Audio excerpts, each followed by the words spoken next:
Smarter. Real me. Dare to leap.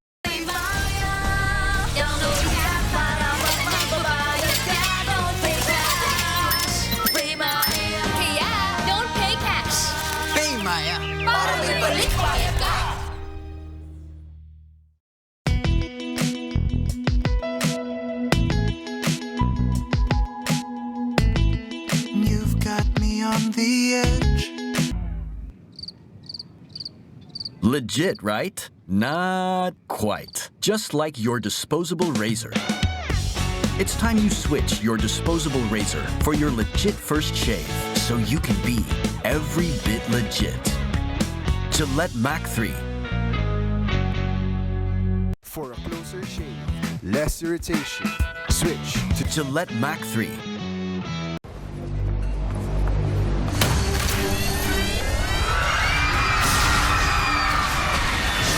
Are you game to be great? Now you can with the new Smart Giga Games 99. Get 1 gig data all day, every day for Mobile Legends and more.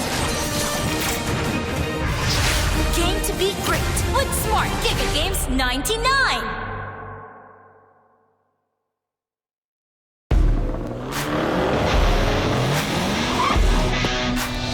The way you live your life depends on the network you choose.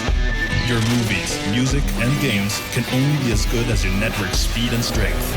Slow means Game over. but the Philippines' fastest mobile data network means Game changing. choose the network that gives you what you truly enjoy. How do you know about this Giga Life? Simple and smart ako.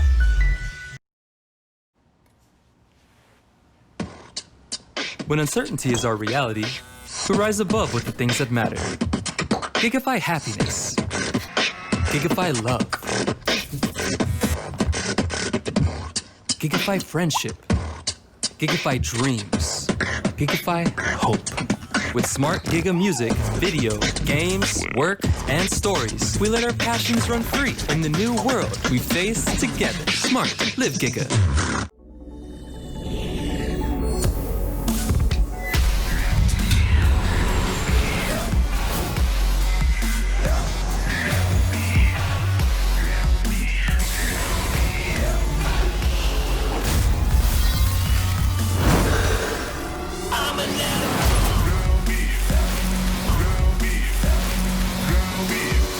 Realme smartphone. Dare to leap.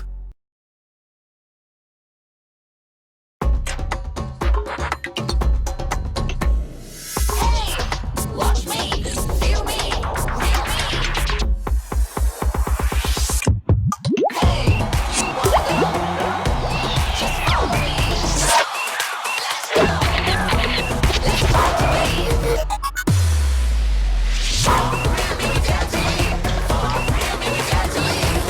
Realme Watch. Time to be smarter. Realme. Dare to leap.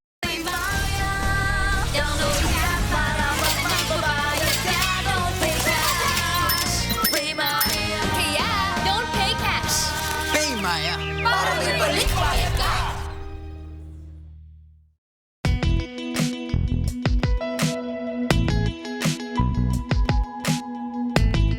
You've got me on the edge.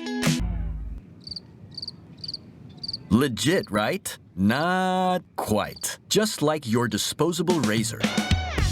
It's time you switch your disposable razor for your legit first shave so you can be every bit legit. Gillette Mac 3. For a closer shave, less irritation, switch to Gillette Mac 3.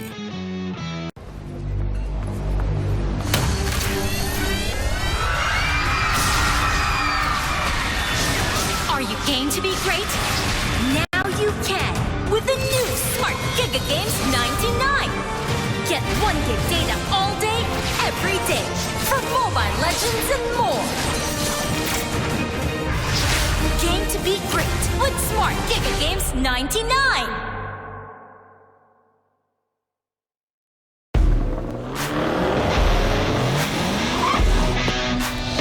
The way you live your life depends on the network you choose.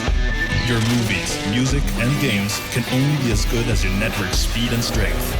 Slow means Game over. but the Philippines' fastest mobile data network means Game changing. choose the network that gives you what you truly enjoy. How do you know about this gig of life? Simple and smart ako.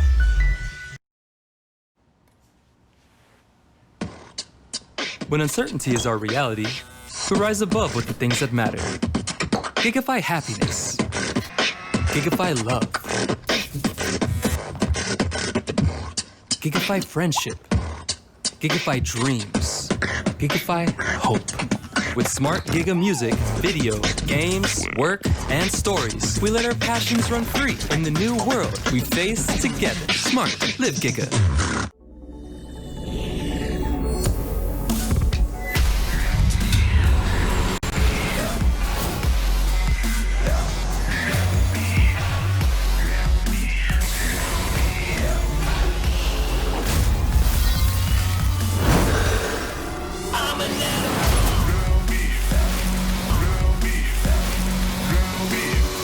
Realme smartphone. Dare to leap.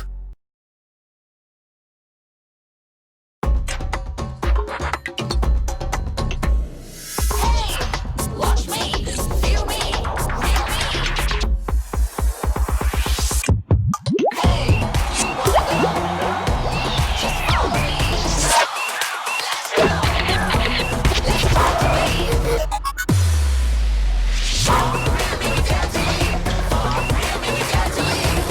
Realme Watch. Time to be smarter. Realme Dare to Leap.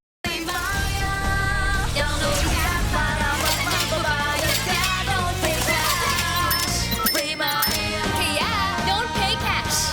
Pay Maya. Para may balik bayad ka.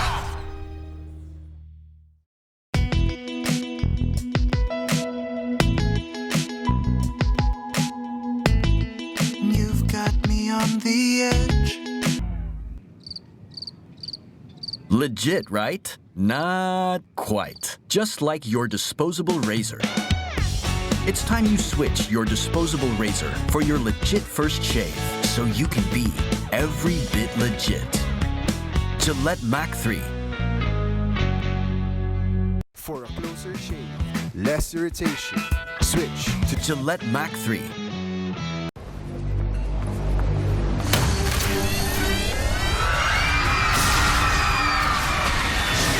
Are you game to be great?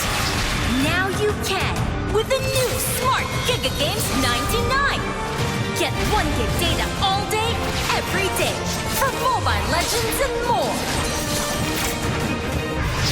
Game to be great with Smart Giga Games 99.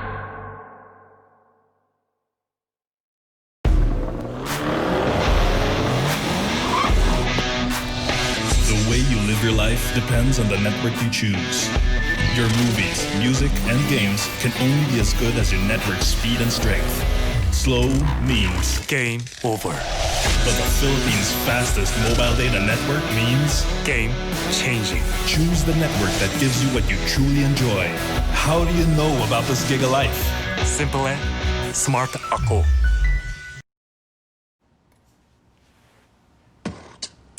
When uncertainty is our reality, we rise above with the things that matter.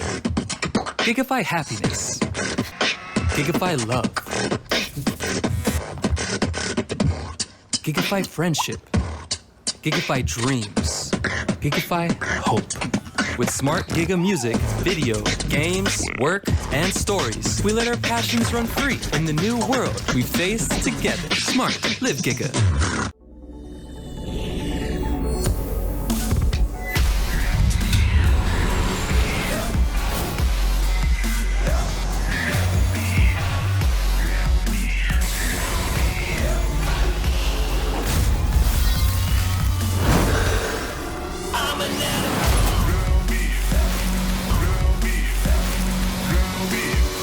Realme smartphone. Dare to leap.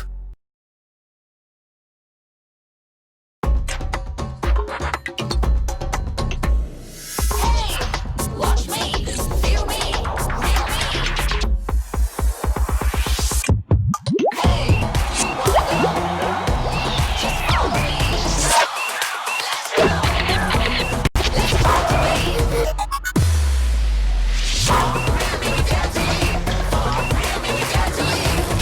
Realme Watch. Time to be smarter. Realme, dare to leap. Don't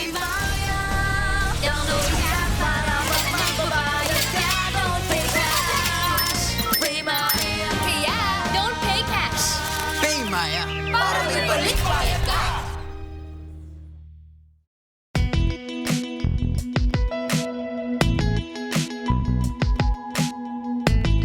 You've got me on the edge. Legit, right? Not quite. Just like your disposable razor. It's time you switch your disposable razor for your legit first shave so you can be every bit legit. Gillette Mac 3.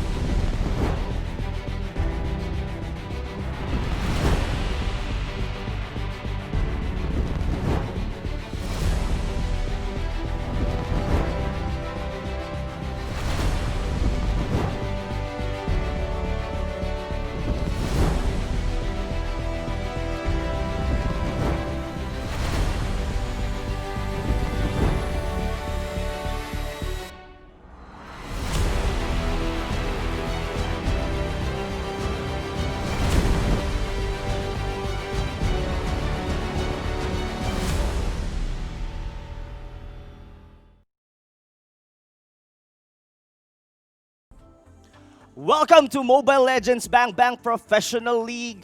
Week number 2, day number 1, ladies and gentlemen. But before we actually talk about the series na mangyayari sa araw na to, pasalamatan muna natin ang ating mga sponsors. Our official tournament telco partner, Smart. Forge stronger bonds with your team as you conquer the battlefield with Smart Giga Games. Enjoy 1 gigabyte games all day for Mobile Legends, Facebook Gaming, and more.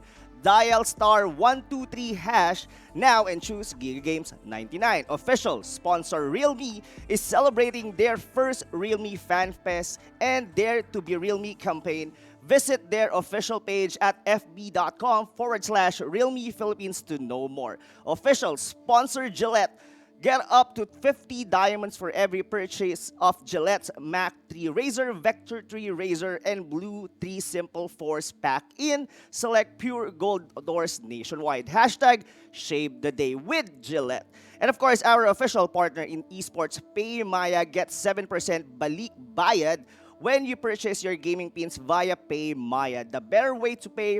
Promo runs up until August 31. Our official partner in esports, TikTok. Search MLBB on TikTok to win premium skins and i-search ang MLBB sa TikTok para manalo ng premium skins. And of course, official gaming headset partner Logitech G.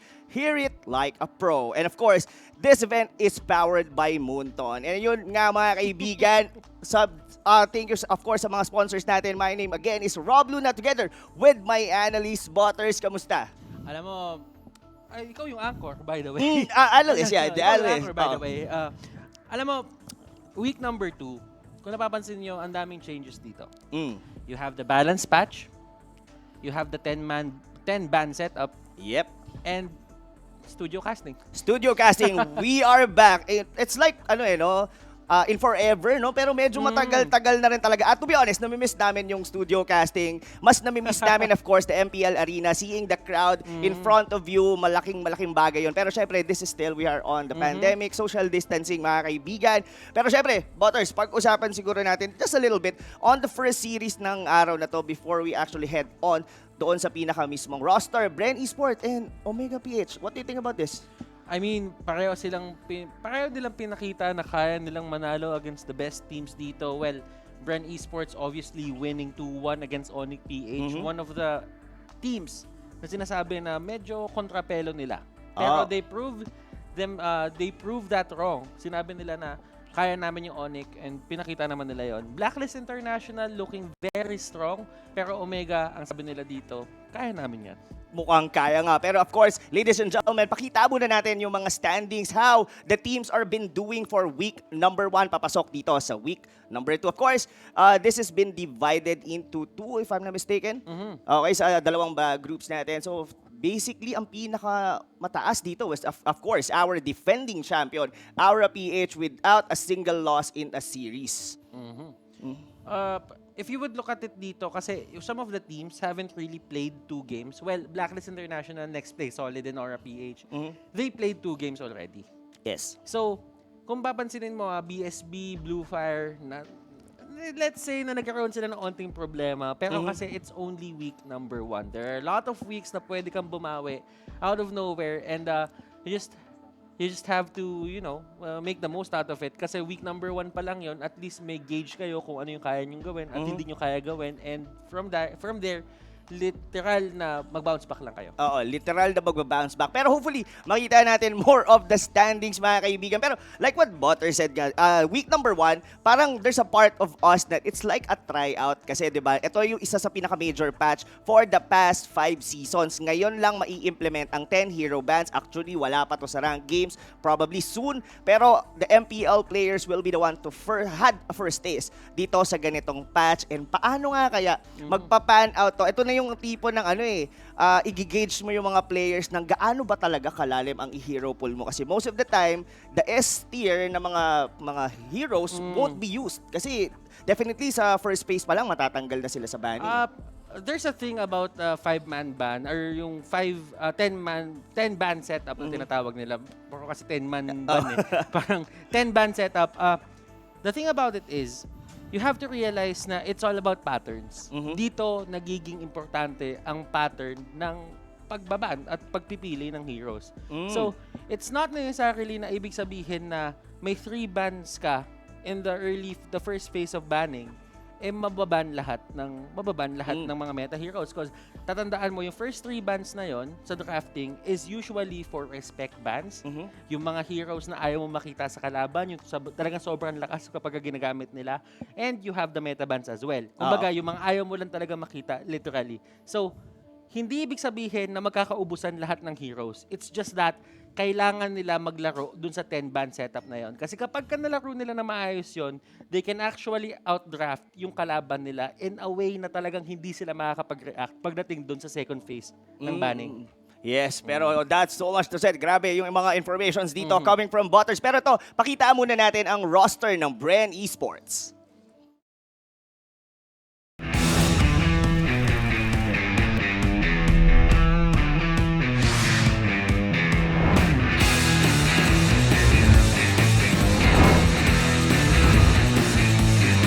Dati ako nag-aaral sa University of Cebu. Pumunta lang ako dito sa Manila para maging pro player. Pinagsasabay ko yung ML tsaka pag-aaral ko. Nakita ng parents ko yung disiplina ko sa paglalaro at pag-aaral, kaya pinayagan niya ako mag-pro player. Nag-pro ako kasi nakapasok kami ng MPL Season 2 qualifier, tapos nag-top 3 kami, tapos yun, nagtuloy-tuloy. Passion ko talaga yung paglalaro. Tsaka nakita ko na sobrang laki talaga ng Mobile Legends dito sa Pilipinas, lalo na yung prize pool tsaka fanbase nila. Tapos nabago ng Mobile Legends yung buhay ko. Sobrang proud sa akin ng magulang ko. Kaya pinush nila na maglaro ako hanggang makaabot ako ng SEA Games. Mas pinili ko na yung passion ko kaysa sa mag-aaral.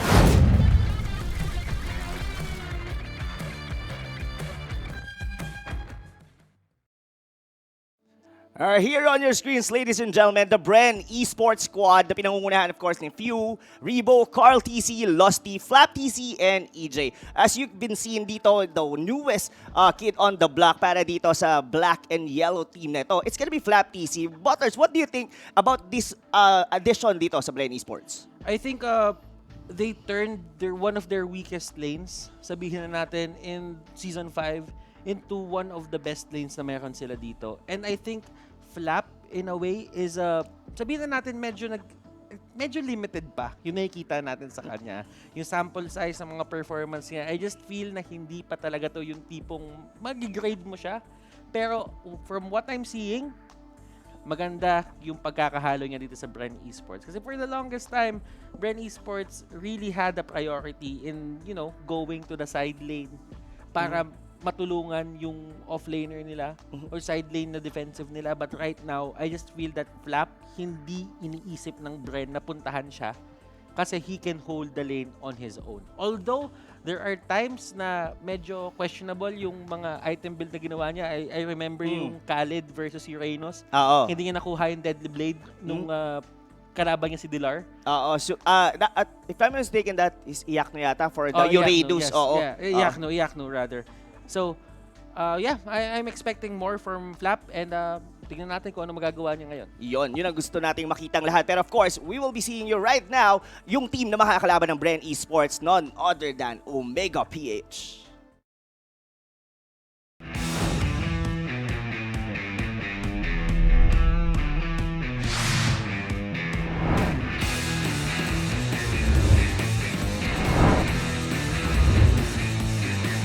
Nag-aaral ako, tapos sabi ni mama ko, di ko rin kasi pinagbabutihan yung pag-aaral ko, sabi niya. Kung nag-enjoy naman sa ML, sumula lang yung karir mo na pag-ML, so tinuloy ko yung ML. Student po ako bago mag-MPL-PH. Sinabi ko po sa parents ko na pag nakapasok po kami ng qualifiers ng MPL, ipupurso ko yung pagiging pro player. Nakag-pro ako kasi nandito na yung opportunity. Pero dati nung season 1, di nila alam yung konti lang yung kinakain namin. Parang chichirya tsaka tubig lang, tapos maghapon kami maglalaro. Tapos magpapataas kami ng rank para may pumansin sa aming mga sponsors. Sabi ng parents mo, sana nag-aral ka lang.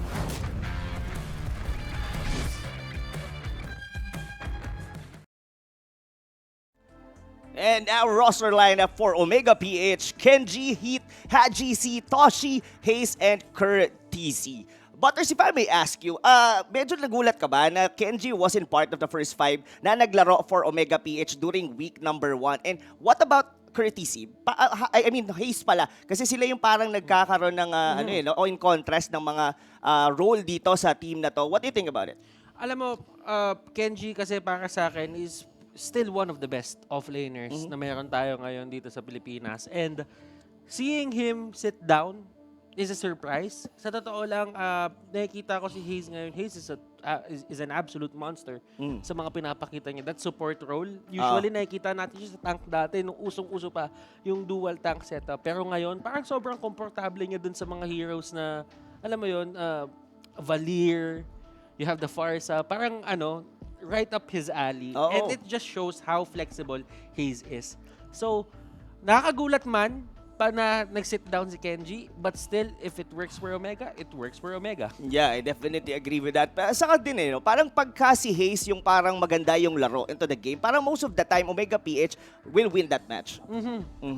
Pero we will be seeing more about it and pag-usapan natin itong laban na to. Kasi both of these teams, mga kaibigan, parehas wala pang talo during week number 1. Bren Esports have a win kay MPL-PH, kay Omega naman nanalo kay Blacklist International, which is Blacklist International this time, medyo sila yung team na go against our crowd favorites na NXP Solid.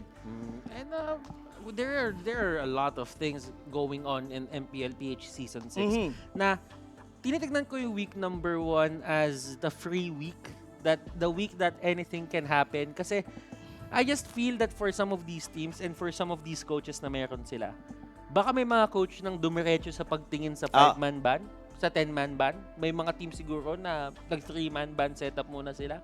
Pero it's it's actually kind of, paano ba sabihin to? Unusual. Na halos lahat ng games natin doon is a 2-1 and that doesn't usually happen. Ito yung pinakamainit na MPL. Sa totoo lang. Talagang ito yung pinakamainit na MPL dahil makakarinig kayo ng mga maiinit na mga analysis dito coming from our resident analyst, Wolf. Take it away. Thanks so much, Robin Butters. You know what? Ang ganda ng entry natin sa 5-ban system or the 10-man ban. Kung naman tawag natin, basta there will be no additional 2 bans per team. And what better way to open up that kind of meta that we have by seeing the best of the best. Omega versus Bren Esports. We know that these teams, napakalalim ng hero pool nila. Yun ang term natin when we're talking about how many heroes they can play as a team and individually, and we know that they have the most ones. In fact, you're looking at a very high amount of unique heroes picked for both Bren and Omega.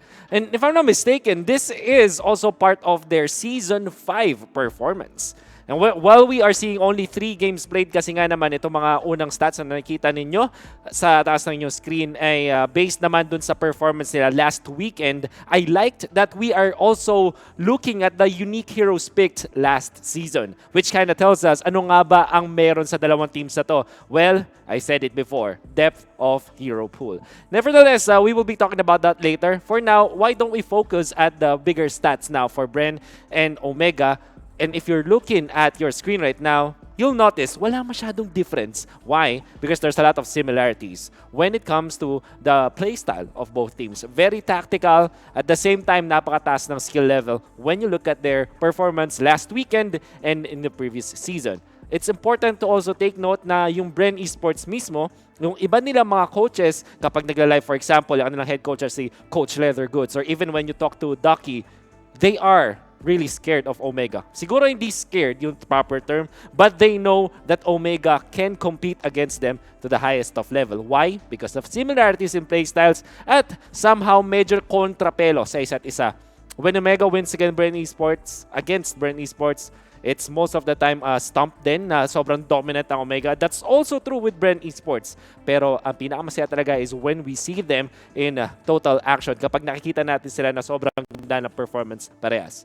Now, since we're talking about the raw stats, why don't we look at the individual plays naman? I'm sure there's a lot of good matchups that you can expect from Bren Esports. But what I like about what we are showing right now is their new players. Curteasy compared to Flapteasy. When it comes to stats, obviously, mas maganda ang performance si Flapteasy as they won very significant series in the last weekend, while Curteasy hindi ganun kataas when it comes to the KDA rate.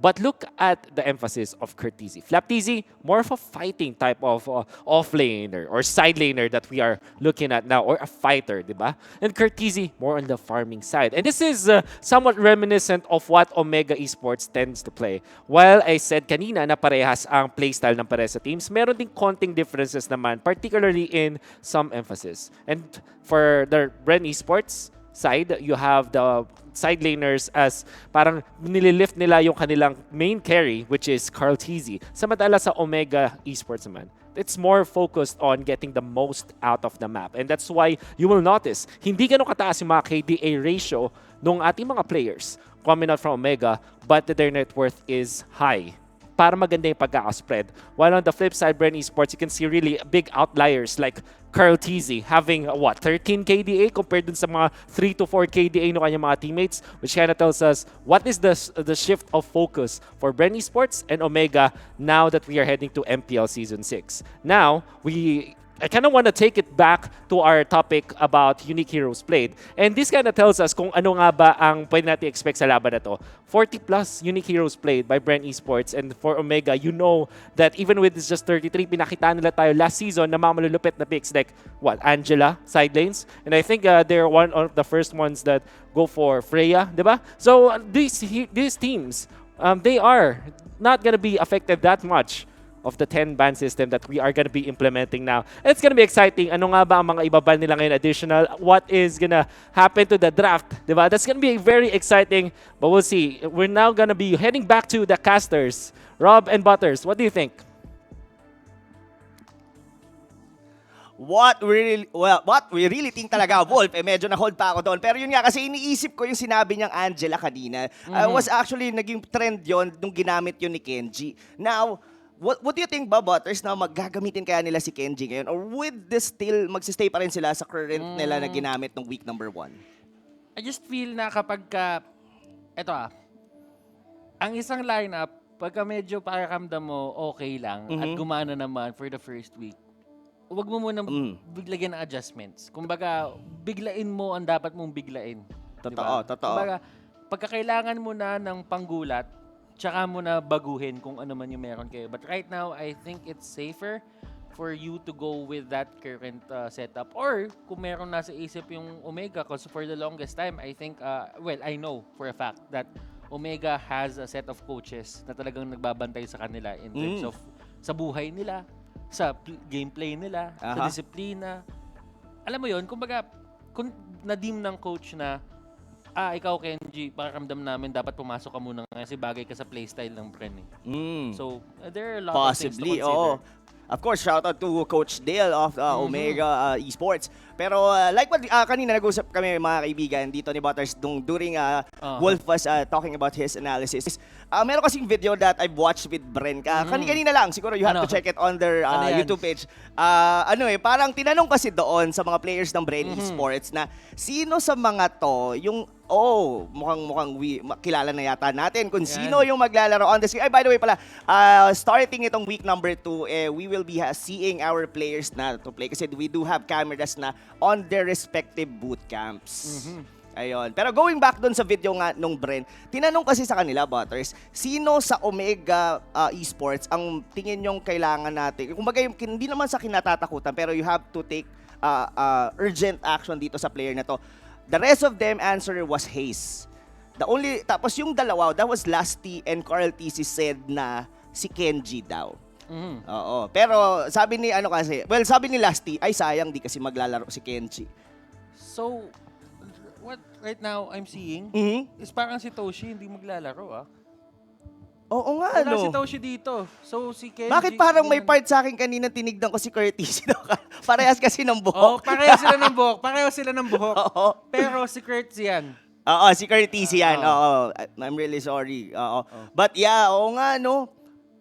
Medyo mababago yung dynamic din talaga ng pickings dito ng I mean, hopefully, medyo na-read din to ng Bren Esports. Pero this is something... first nating makikita dito sa MPL, itong 5 players na to ng Omega Esports. Alam mo, yung pwesto nung camera ng Bren, kung may pini-PM doon si EJ na iba. Huli. Huling-huli ka talaga. Huli ka. Kumbaga kung kasi Manji nang nandito, huli ka, Bechi. Ganun yun. Pero alam mo, ito yung natutuwa ako dito. Kasi nakikita natin ulit yung mga players natin. Like, for the last, yung sabihin natin for the second half of MPL Season 5, we did have a webcam on them. Pero we didn't really show them in a way na parang, ganito sobrang kalapit. Kasi usually, nasa likod lang yun. Alam mo, Butters, naisip ko nga lang in terms of dito sa camera, na-excite tuloy ako na makita yung sa bootcamp ng Aura. Kasi we all know kung sino yung pinaka talagang photogenic, di ba? Sa lahat, for the whole team as of MPL Season 5, 'di ba si Chan, si Raflisha. So ine-expect ko na ang pwesto ni Raflisha kung ganito ang camera nandito siya either kay Hit o na kay Kenji. And looking at it, sobrang chill ng mga players natin dito. Wala silang iniisip. And si EJ dito ay talagang nakadikit kaya Coach Daki. And Coach Daki, siya ang magda-draft dyan. And looking at it, dun sa may likod, ready na lumaban yung mga players. And yung sumakit yung leeg ko. Actually, sumakit din yung leeg ko. Hindi ko alam kung ba't nakaganyan yung pwesto niyan. Pero, you have to bear with it kasi nakaganon talaga. Baka din yan, parang mayroon din strategy bakit ganito nilagay yung camera. Kumbaga elevated siya sa ganyang level. But kidding aside mga kaibigan, hopefully you could join us with the discussion dyan sa mga don't forget na share nyo na rin yung mga live streams natin on Facebook and of course with YouTube. And lagay nyo din kung sino sa tingin nyo yung mananalo in between the two teams. Kasi so far on the first series, ito yung to be honest, kahit yung second series natin, hindi mo rin talaga manonostrahan. Well, you could have like favorites, like pwedeng ito yung manalo or that. Pero kasi, at major patch kasi to mga kaibigan, 10 hero ban. Butters, ano sa tingin mo? I mean, in terms of 10 hero ban, ano yung pinaka magiging atake kaya dito ng both of these teams? Napag-usapan namin ni Manjin to for what do you call this? Yesterday. Kasi sineryoso namin yung rehearsals. Which is wala po ako doon. Wala. So, the thing is, pinag-usapan namin to. Hindi lang hero bans and hero picks yung magbabago. There are certain things about the emblem talents natin na tinatawag. Okay. Na if ever man, kunyari malagay ka, if you get put in a bad spot, sabihin natin, you're a tank. And you see yung kalaban, yung side nyo kulang ng damage.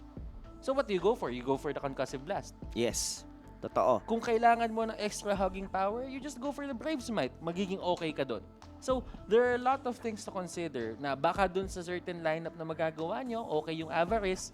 Baka doon sa certain lineup na ginawa nyo, okay yung Pull Yourself Together, yung Disability Strike, yung Festival of Blood. So, there are a lot of things to, just get in that can actually affect yung buong setup ng laro. And this is one of the things na kailangan bantayan. Kasi sometimes, yung tank, lalo na sa tank department ngayon, ilan lang yung S-tier tanks ngayon. I'd say yung S-tier tanks lang natin ngayon is going to be Kufra and the Atlas. And after that, everyone is A plus A. A minus. Totoo yan. In terms of sa tank nga, well, I really know that in terms of fundamentals talaga, maraming mababago. Dahil kasi from the root kasi ng fundamentals, dediretso na rin siya to stream. Kumbaga, pati strategy, mababago, mga ganon. That's what we were trying to let you know, guys. But, yun nga, in terms din dun nga sa tank, like what Butter said, yung S-tier natin, which is the Atlas, and of course, the Kufra, most of the time, natatanggal na siya kagad sa, sa banning phase pa lang. That's where the teams are being very creative. What do you think about, the fighter tank? Kadalasan ngayon yung mga fighter na yung ginagawa ng tank Like for Bren Esports, that was Lusty's show na ginamit nila during Onyx-PH match. Yeah, yun nga isa sa mga bagay na kailangan abangan dito. Kasi for the longest time, Rob, his was literally known as the king of show dito sa Pilipinas. Season 1, Season 2, nakita natin yan sa MPL. And right now, I feel na sinabi na rin ni Histo ng sarili niya sa isang yung post, medyo rusty, pero try natin ayusin. And I just feel that kings actually stick. Yung pagiging king niya will actually stick. Kailangan niya lang makuha yung proper, alam mo yun, proper setup. Oo. And alam mo, eto yung mga tank show na yan, yung mga sabihin natin, tank show, Hilda is actually used as a tank. I feel that it's okay to actually use them just because merong concussive blast. There are Makes sense. Diba? May concussive blast na pwede mo gamitin. I'm not saying that 100% right gumamit ng concussive blast kay Cho, because I don't really think that he actually benefits from it as much, kasi tatandaan natin na at times medyo kailangan hinahug out mo yung kalaban And the problem with Cho is, kahit tank na Cho ka, wala ka din dun sa harapan usually. Usually, pabalik-balik ka lang. Parang yung disruptive, yung mobility talaga kasi yung bayad na bayad. I mean, even the Shunpo na pang-cancel ng mga skills talaga din yung And speaking of the Cho, of Haze, to be honest, pagka nag-pick yung team nila ng Cho, there are a lot of times na even the fans, kahit maka-Bren man yan, maka-Omega, they would like to see that show na gamitin ni Haze. Regardless, manalo, matalo, as long na si Haze ang gumamit yan, okay na sila. And alam mo, naniniwala ako na marami pa rin naniniwala sa marami pa rin fans at naniniwala sa either main squad. Oo naman. Ever since, probably one of the best teams na na-produce natin. But, alam mo, looking at it, we have the draft on. Yun na. Rob. Eto na mga kaibigan, we're about to start our very first na 10 hero band setup dito sa MPL. Itong mga team, ito kasi Butters, kumbaga parang sila yung naging pangit tawagin, parang scapegoat. Na parang yung mga teams na maglalaro bukas, ito yung magiging basehan nila kung how this games will play out. Naniniwala din ako na may sarili silang understanding sa mga bagay-bagay. And by the way, Rob, meron pala akong kwento. Sige, gusto ko yan. Mainit to, pre. Si Haze, in-interview siya. Okay. Sa isang post sa MLBB page. Parang legends post siya about Haze. Okay. The players that actually have been in the MPL from Season 1 to Season 6. Sabi ni Haze, ang pinaka-nirespeto yung player, si Ribo. Meron care to expound that? Bakit well, ako muna. Hindi siya na-expound doon. Hindi siya na-expound doon. Pero kung ako siguro, kasi syempre kasama niya doon from Season 1, sila yung nag-champion, di ba, under either main na pangalan before they go to Bren Esports. Then, siguro para sa akin, si Ribo yung pinaka-versatile na player of all time Kumbaga, multi-role, tapos kahit anong role mo siya ilagay, for sure meron siyang magagawa for the team. Now, looking at the bans, Rob, dito, you have the Atlas, the Kufra getting banned, Bren Esports banning out the Farsa, which I believe is the best support right now. Totoo. Kasi you can use it offensively and defensively, to be honest. Even on scaling strategies, kumbaga, kahit medyo malugi kayo sa early to mid game, there's always a part of you na, lalo na kung scaling yung nyo, pwedeng pan-defend talaga ang isang Farsa. Pero how about the Selena, Butters? What do you think about the ban for the Selena? It's all about map control Like, not having an annoying hero onto the side of Omega. Kumbaga, hindi makukuha yung map control, walang objective control dito yung side ng Bren Esports. Yun lang yung gusto nila mangyari. And by the way, if Omega is banning out the Yuzhong, then that only means that they want to go for Yi Sun-shin. Possibly, oo.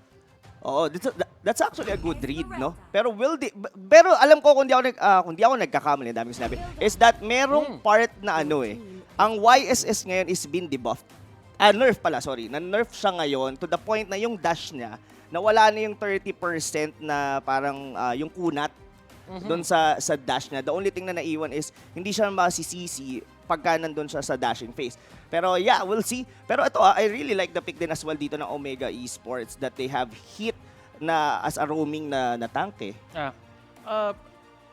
Usually kasi kapag makikita mo itong mga Hilda picks if you really want to go for an early snowball. I mean, Hilda is one of those tanks na talagang alam mo yun, innately tanky siya. Oo. Na hindi niya kailangan usually ng items na pampakunat. And what you actually want Hilda to go for is yung mga bagay na heptasis.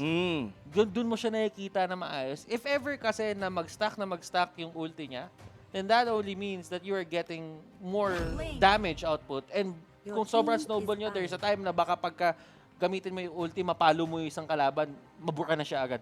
Oo. Totoo yun. Totoo. Ang bilis kasi ng burst potential talaga ng hero na yan. Pero how about what do you think about this? The Chango pick dito. This might be a support Chango, what do you think? Or a side lane? This is probably a side lane Chango. It could be a support.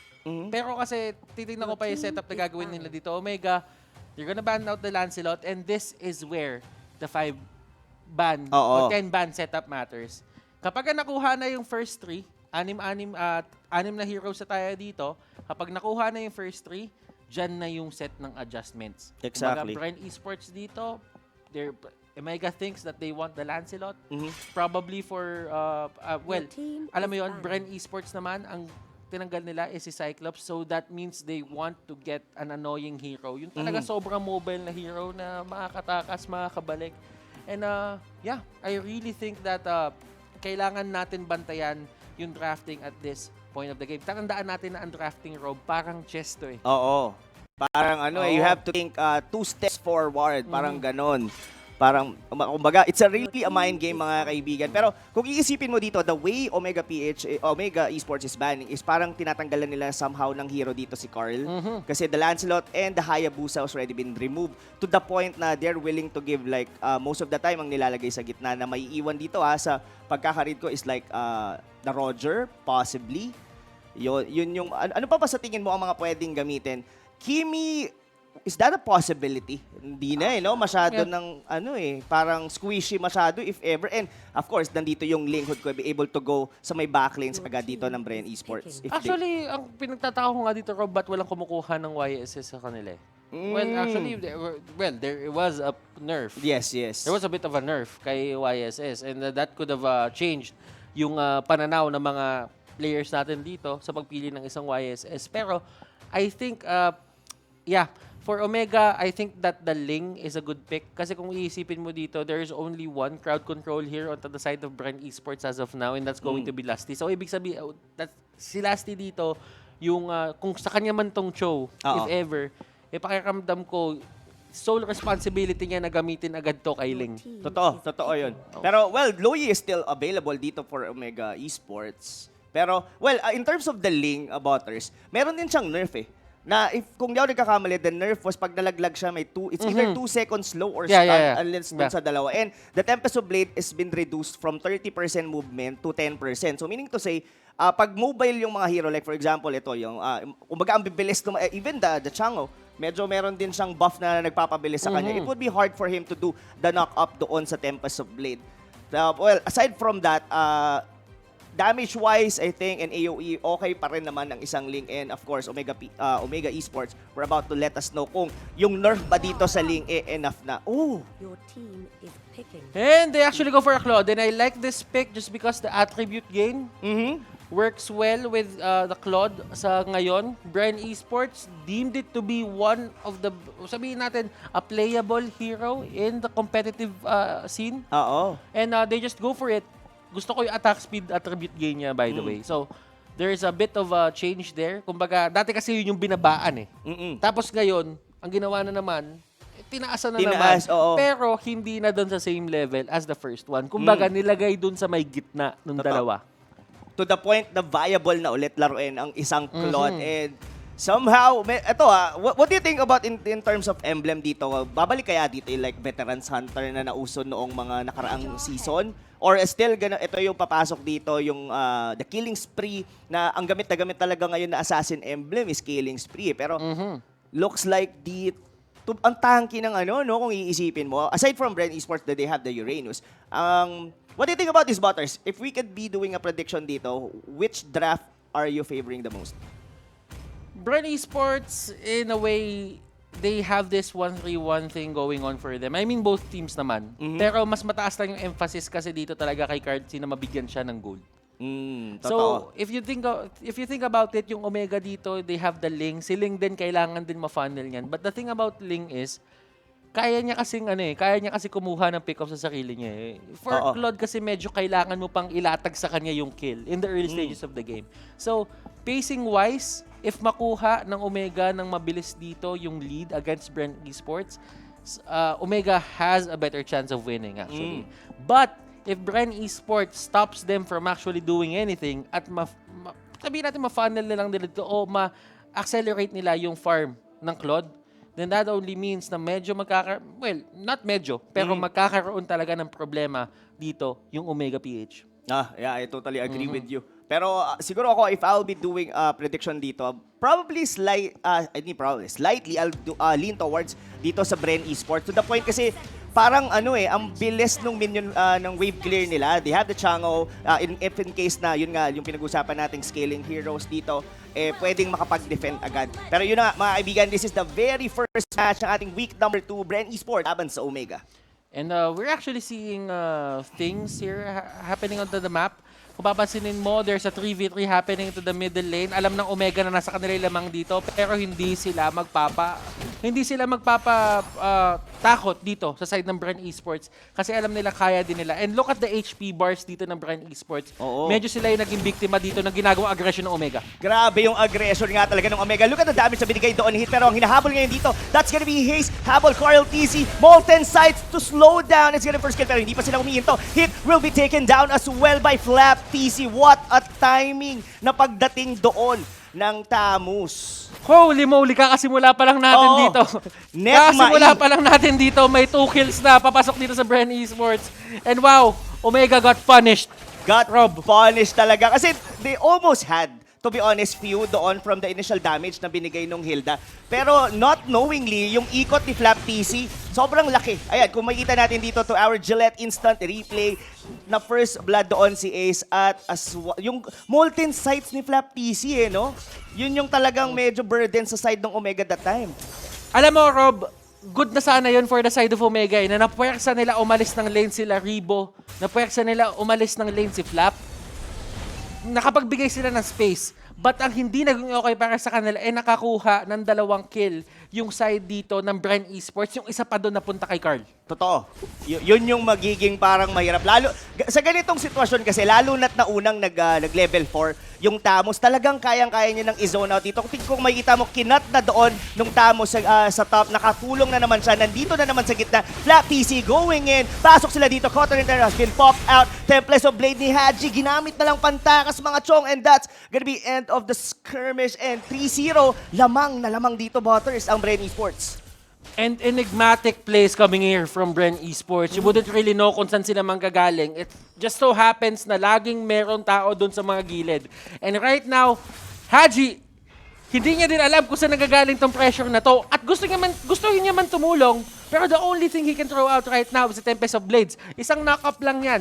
And na-realize dito ng Bren Esports na wala sila masyadong stun. Oo, totoo. Yun eh. Kumbaga kaya silang pasok-pasukan. Yes, they do have here na mga parang single target poke, even the damage from Heat. Pero ang nagiging burden talaga for the side, I guess, dito ng Omega is si Flap TC. Kumbaga, well-farmed siya. Look at the damage doon if you almost have HP doon si Haji. At ang yun nga, isa pang problema, hindi na makaalis sa mid lane dito ang hyper carry ngayon ng Omega. And as far as I know, the thing about Chang'o kasi is yung bawat placement no, ng first skill niya, kapag tumama talaga lahat sa iyo yun, masakit na masakit yun. And now, pa-isa-isa kasi yun, and he got everything of those skills at Kenji dito, nasa alanganin. Oo, nasipa siya doon at alanganin na nga dahil kailangan niya na dito umuwi doon sa may bandang gilid. Look at Flap TC going in, pero may counter kill naman, nabawian na rin at last. Pero yung space na binibigay dito ni Flap TC for the whole Bren Esports squad, sobrang hindi matatawaran, paring Butters. They get the turtle almost for free and almost din na nakuha nila doon yung orange buff ng MPL-PH. And si Ribo dito, naparusahan siya ng onte, pero that is still a Uranus, hindi madaling i-take down yan. Totoo. Ito pa yung mahirap dyan, no, Butters. Kumbaga, Flap TC, which is technically, dapat yun yung medyo mahihirapan in such lane na, kumbaga, parang stalemate sila dapat doon sa lane na yon.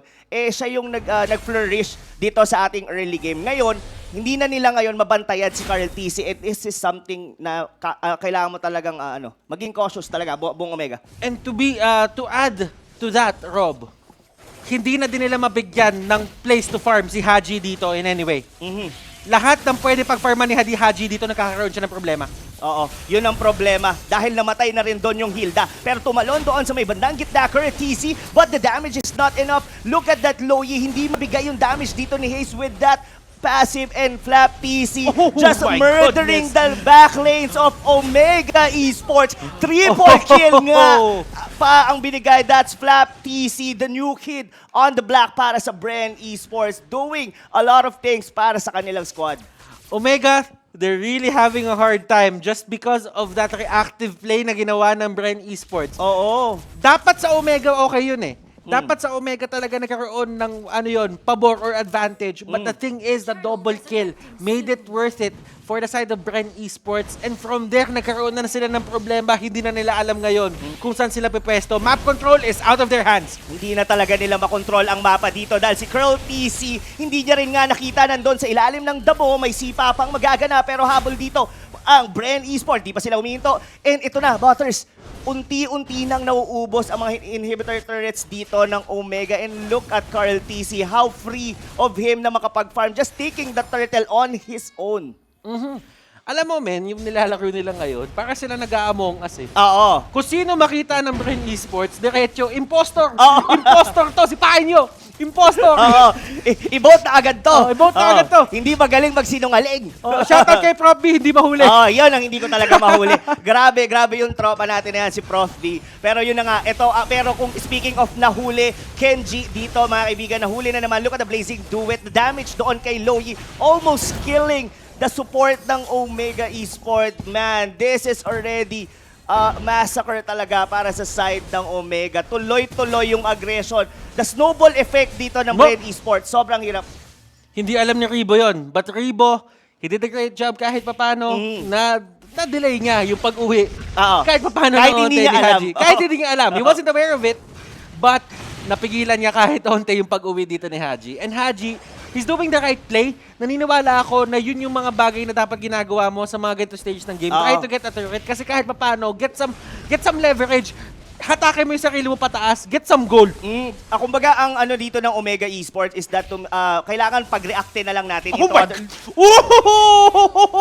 That damage, Butters! Paano mo pahihintuin ang ganong klase ng damage dito ng Claude? Claude is back into the meta, mga kaibigan.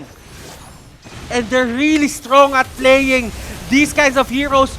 Yun na nga, sobrang lakas. Pero to be honest, no, yung ginagawang ultimate dito ng Chang'o, talagang sobrang anxiety ang binibigay dito sa Omega. Kumbaga, ang sakit sobra nung damage ng Chang'o. All throughout, lahat dito from the Bren Esports and well-farmed, tuloy-tuloy, blazing duet na naman, tunti-unti nang napapanis or nawawalan ng mga buhay dito ang Omega Esports. This is a well-deserved win sa game number 1 if ever Bren Esports take this game. And it's looking that way, Rob. Mukhang sila na nga talaga makakuha dito. 2 turrets down.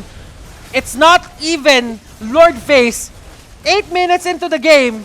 Well, 7:57. 7:57 lang. Oh my God, that win. This I'm not sure if this can be the quickest win here on the MPL, but definitely that was one for the books, mga kaibigan. What out of words talaga ako how Bren Esports made that win on Omega Esports. But still, game number 1 pa lang to, mga tol.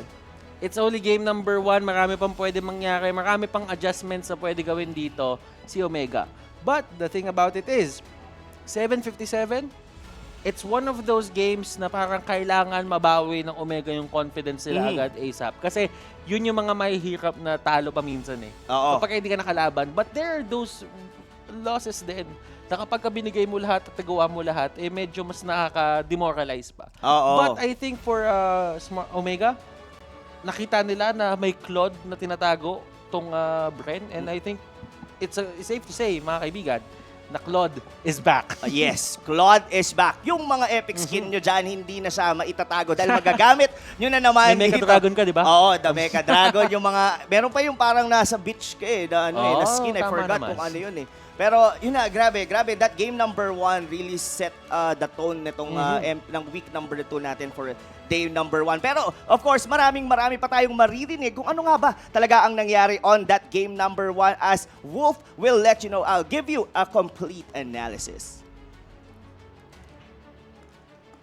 Thanks so much sa ating mga casters, and let's try and analyze this very, very quick game and dominant one coming out from Bren Esports. We did say that this will go down the wire when it comes to drafting, when it comes to showing us yung mga picks na hindi na natin nakikita sa meta. What a treat it is. I like the development of the draft. Even yung mga bans natin coming out from the teams. I like also na nakuha dito yung Claude.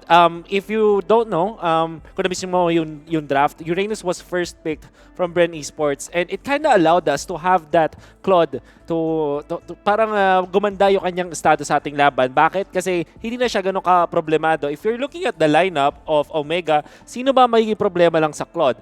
I honestly think only the Hilda when it comes to dealing damage, and of course the control coming out from the Joed because of that knock-up. But aside from that, there's not much that can actually contest etong Claude natin when it comes to farming and when it comes to killing in the team fights. And obviously, the napakabilis ng ating laban na hindi tayo masyado pwedeng mag-focus dun sa items. One last thing lang na gusto kong sabihin is Few, after picking up this mask, we can honestly say that Few is now playing as a support, quote-unquote support for Bren Esports. Well, he did not pick up the mask as early as possible. Hindi siya yung instant na kapag kakuha ni Lusty, kinuha niya agad. I think maybe Few nakuha pa niya in 5 minutes na yung second mask ng Bren Esports, which allowed Few to be, how do I say this, very impactful in the early game team fights. Now, let's look at the additional stats natin na post-game, and you can notice how impactful nga yung stat line dito ni Few. Kasi eventually, you're gonna notice the damage output coming out from Few is actually incredibly high. You can see this. Although kay Cartesi, majority ng ating damage as a support, when you're dealing as this much against your opponents, you already know na impactful ka as a support. And we may see a lot of support mages all throughout our MPL Season 6. Although last week naman, madami na tayo nakitang support mages, and even last season, ngayon makikita tayo ng variety. Like, we are gonna see Chang-O for sure. Louis is there. Meron kang makikitang mga Farsa lang na naban sila. Cyclops even, di ba? Nababan na siya mismo. Farsa, I think, is top priority for the teams. And Bren Esports has showed us a little bit of change-up, showing us this Chang-O in a supporting role. Now, when we're looking at the Omega side, nahirapan din sila sa early game just because of the damage output na meron ang Bren. If you're looking at their lineup, very good sana yung kanilang early game individually, but you put them all together against the lineup of Bren Esports, doon na tayo nagkakaroon ng problema. Maybe we can see during the highlights what I want to mention about their strength in the team fights. I want to say a little bit of pause here. A lot of emphasis wala sa Bren Esports into dealing damage even in the laning stage pala. Nakita nyo, nagbubuo sila ng skills para nga naman ma-zone out yung kalaban, and look at that flicker coming out from the Uranus. So much emphasis on the early game damage. So, I always talk about early game damage as important kasi kanina din na nung inaaral namin yung playstyle ng Bren Esports, ang laki nung emphasis nila sa pagpapababa ng HP ng kalaban even when it's just the laning stage. Minsan nga, kung mapapansin nyo, bakit hindi nakakapag-invade or hindi nakakuha ng buffs ang isang team, it's majority because of the fact na yung HP nila hindi na ganun kataas as compared to the start of the match. And I think Bren Esports eventually have abused this factor. Omega, when they didn't have that much control of the first round of buffs, doon na lumakas yung strength ng Bren Esports in the early stages. No, why did I write this up? Because again, emphasis of Bren Esports. In the fight that we saw between Bren Esports and Omega, walang big team fights na nangyari. Walang parang 5v5 na sobrang lupit doon sa kung saan marami na silang items going up against each other and trying to outplay each other. Because you know, the outplay mula sa Bren Esports started in the early stages. And honestly, we can see more from this from Bren Esports. If we're looking at Omega, I think yun yung kailangan nila i-fix dito laban sa Bren. Kasi tapos na yung sa drafting.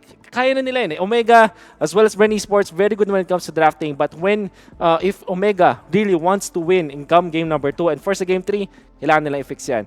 Girl TZ 4-0 and 5 are MVP of the game with this Claude. Napakaaga niya nakuha yung machete, and then obviously nakuha niya yung Demon Hunter Sword. At nung nakuha na niya yung Demon Hunter Sword, Esmeralda, Hilda wasn't a problem anymore. Dahil yung damage output niya, napakataas na.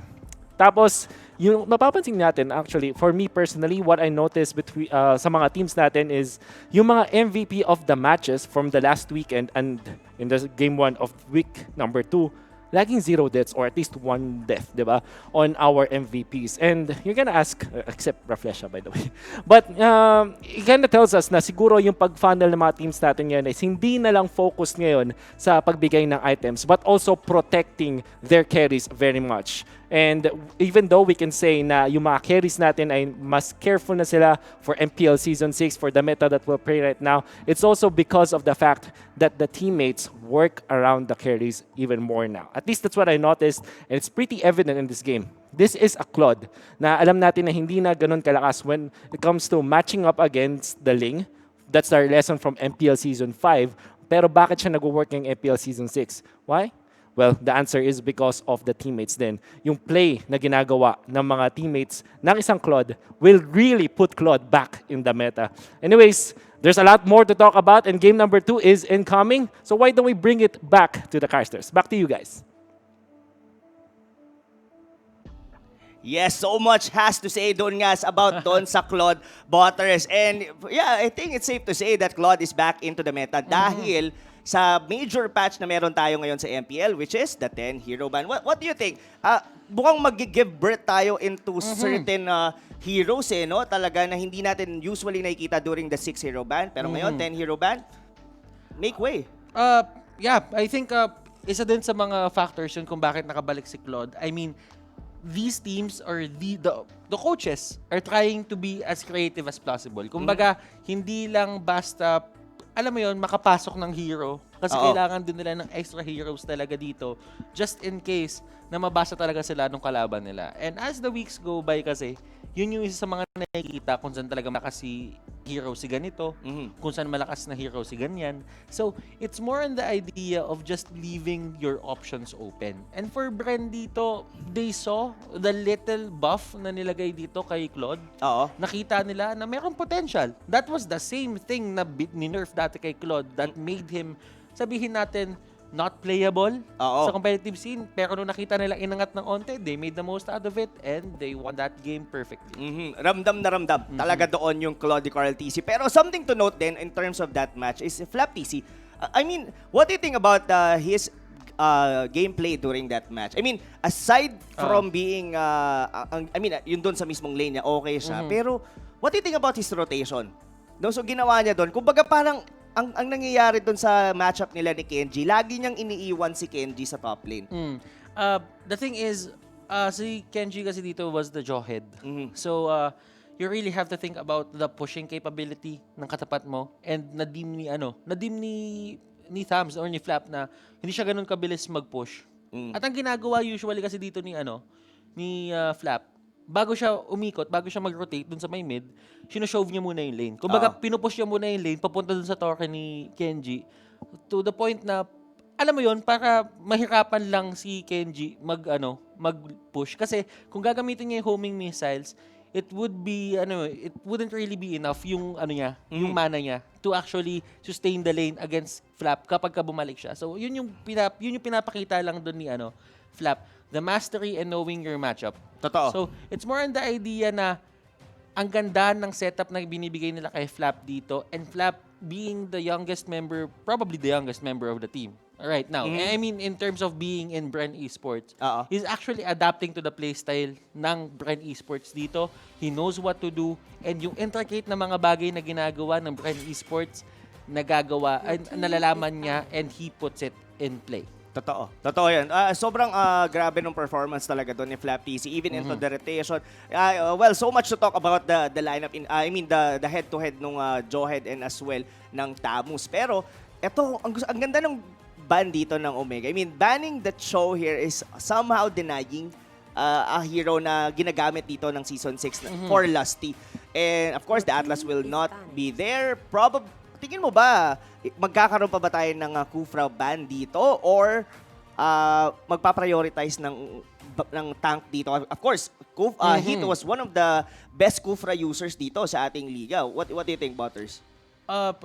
It is a possibility for Bren Esports to, not ban it out. Kasi feeling ko at this point, kung hindi mo talaga bibigyan ng priority yung Kufra dito ng Omega sa simula pa lang and you chose the Atlas, wag mo na ibigay. Wag mo na ibigay wag mo na i-ban yung Kufra at the same point pa lang. So, I like the ban on Atlas. Atlas has been nerfed a bit. Yung perfect match niya, yung ejected state, kapag ka nag-close sila, it's not a 0.2 stun.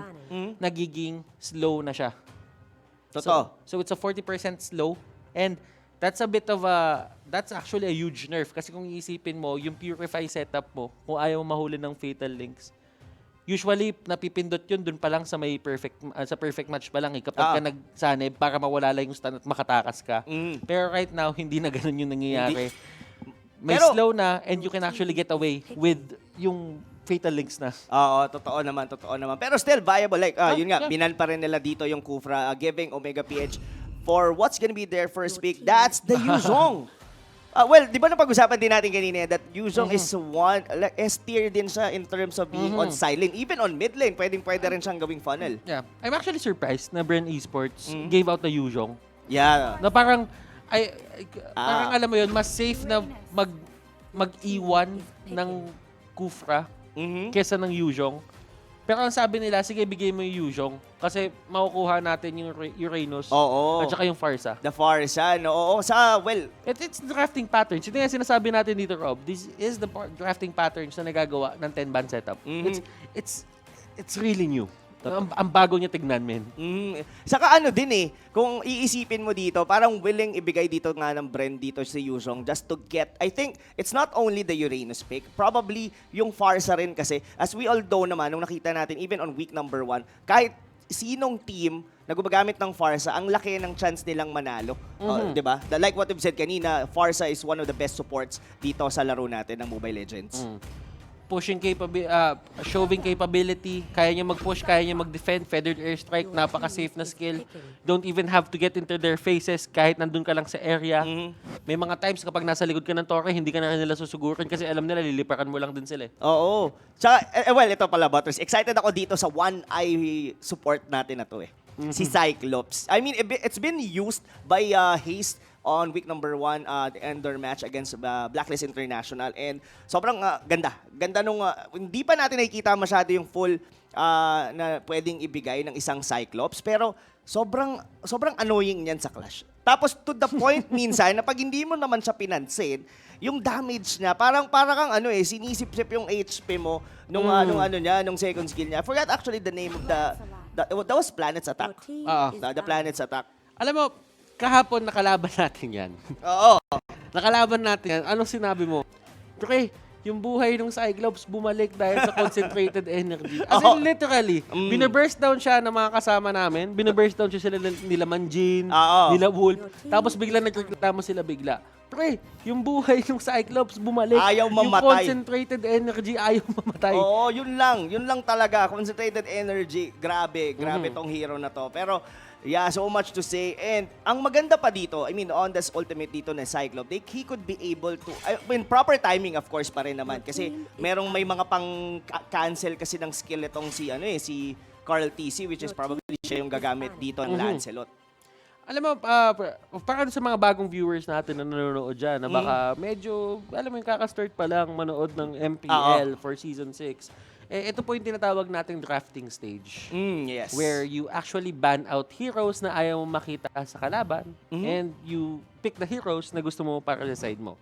So, this is like a chess match. Kumbaga, sa chess kasi, di ba, usually it's a game of setups. Parang i-set up mo yung sarili mo for this move. At kapag hindi nakita ng kalaban mo, you just punish them.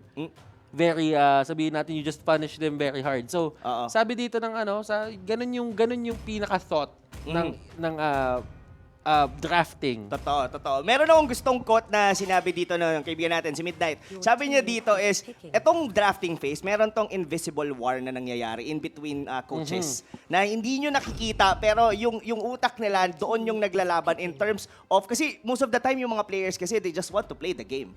Kumbaga, as much as possible, hindi na sila nag-i-input. Probably, konting ito siguro pwede. Pero, ang pinaka talaga na gumagawa nitong draft na to, of course, it's the coaches itself. And pag yung burden na yun, inilagay mo pa sa isang player, sometimes, mahirap na siya. Though, it's workable kasi, of course, during our normal rank games, nagagawa naman natin siya. Pero, this is a professional league. This is MPL. Lahat dito nagmamatter. Even the slightest stress na pwede mong ibigay sa players is as much as possible, matanggal mo and put it all that sa mga coaches. Kaya sobrang ako sa mga coaches Sobrang down ako talaga sa kanila.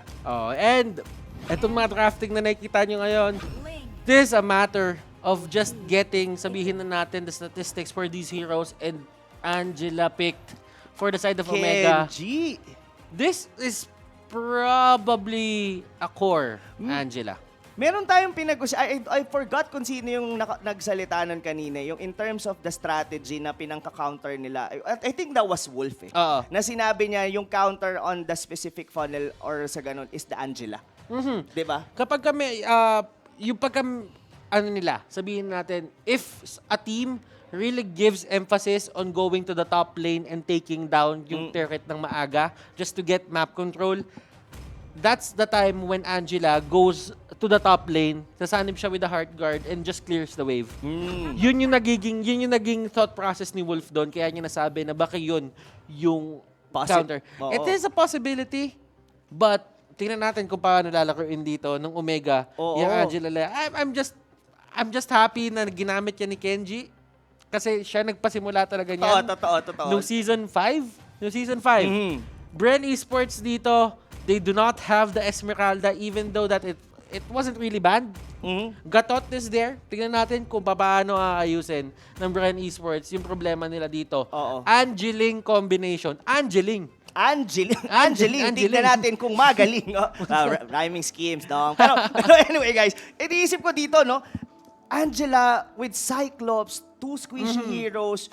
Kumbaga, most of the time, that's gonna be a 4v5 kasi the Angela will use his ultimate on the Yuzong or as well most of the time, feeling ko sa Yuzong siya papasok Then, the Ling, ang target niya is gonna be the back lanes, of course.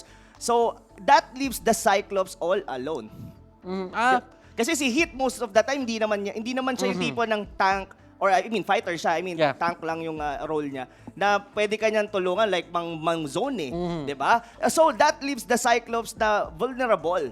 So, that's where tricky. Yung gusto ko malaban kung how haste pa naman yung gagamit, how he will be able. So most likely, mas aggressive yata ang gagawin dito na Omega. What do you think, Butters, sa lineup na to? I feel that the safe way to do this, the safe way to approach this is have a poke composition or poke strategy. Ano ibig sabihin ng poke strategy? It's more on the idea na hindi talaga kayo lumalaban head-on. Parang kumukuha lang kayo ng pitas, hinahanap nyo lang kung sino yung mga misposition at yun lang yung tinitake down nyo. And that's it. Hindi pipilit ng laban nandito ng rekta. Siguro pagka dumating yung mid-game at naging okay sa kanila, baka dun pwede silang humarap. Pero Hayes dito, as we all know, this guy just has to position well. Yun lang naman yung kailangan gawin ng Cyclops eh. Huwag siya papahuli ng buhay. Totoo, wag siya mapahuli ng buhay. Pero kung iisipin mo rin dito, in terms of damage, I would definitely lean towards dito sa Omega Esports. Why? Scaling kasi, even itong support na to, though Farsa naman, nagiging damage din siya on the later stages of the game. I think, what do you think in terms of this sa dalawa na to, Butters? Etong Cyclops over Farsa, in terms of damage, you would have to go for Farsa. Just because of the coverage na meron si Farsa. Sabihin natin, yes, mas mataas yung scaling ng damage si Cyclops.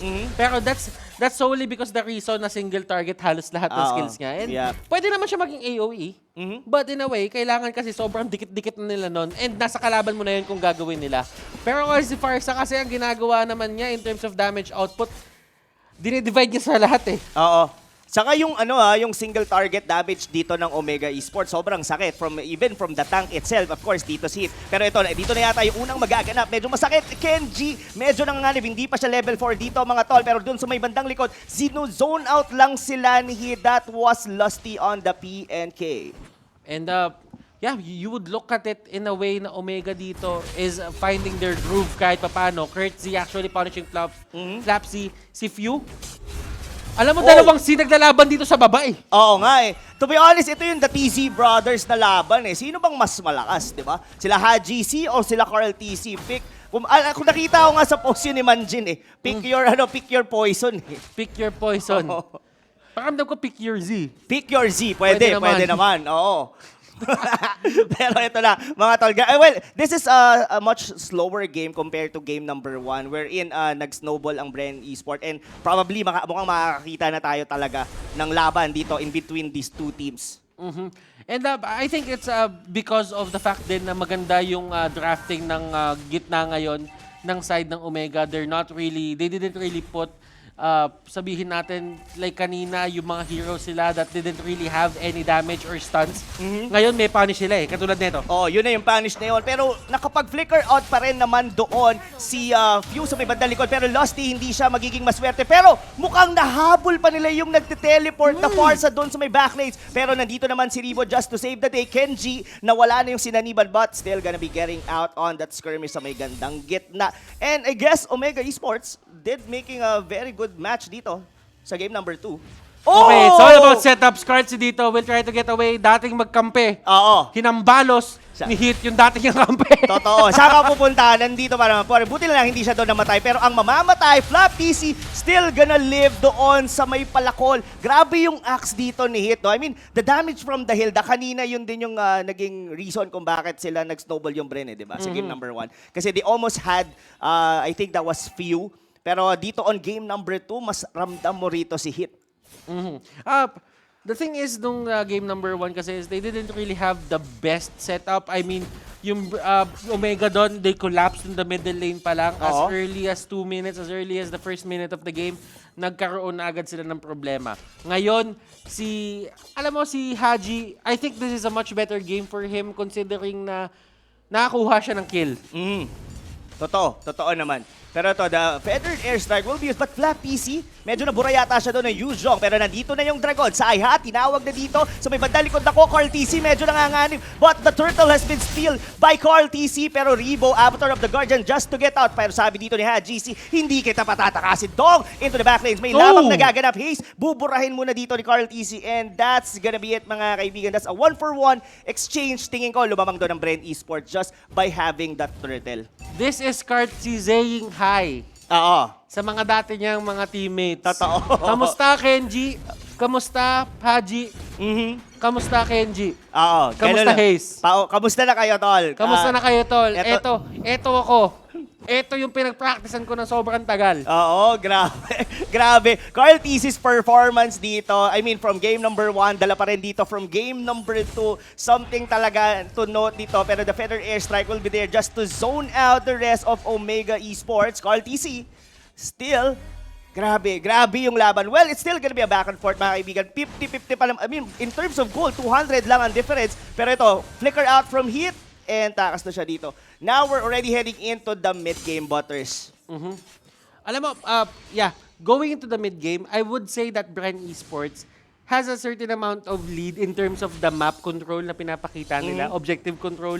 Kasi hindi, tinan mo, kung yung ginagawa dito ni Lance, nandiyo sa may bottom, kinukuha niya lang yung mga jungle monsters dito ng side ng Omega. And Omega doesn't really have an answer to that.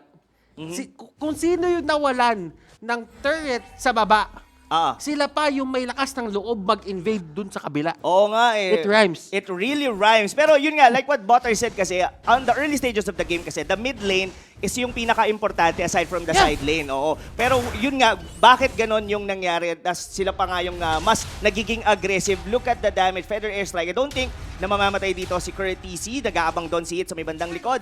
Dito lumalamang ang ang Bren Esports, no, Butters. Yung tipong lipad-lipad lang nung Farsa, papunta siyang top lane, pagka merong laban sa gitna, doon naman ako sa gitna. Yung mobility itself ng isang Farsa and the damage na binibigay ng ulti niya. Pero alam mo na naman dito, priority ng ulti na binibigay sa kanya, Haji nalaglag. Nalaglag sa bakuran. Anong ginagawa mo? Nahulog pa nga doon. Pero yun na nga, yung turtle mawawala. Kasama na doon ang buhay. Doon ni Hit, may sunod pang laban. Mag-isa dito, Courtesy. Doon nakasanib sa kanya dito yung Angela. I don't think nakakayanin doon. Sa may bandang likod, that's Flap TC zoning out. Napilitan siya mag-flicker out. Masyado ka na yatang malalim, Uranus. Pero the damage will not be enough. Courtesy, kalaban si Carl TZ. Grabe naman tong laban na to. Dito tayo matututo talagang mag-rhyme no? Oo. Puro Z kasi lahat ng mabibitaw mong salita Alam mo, Rob, hindi ko naman masisisi. Oo. Yung Omega dito, kung bakit nagkakaroon talaga sila ng problema.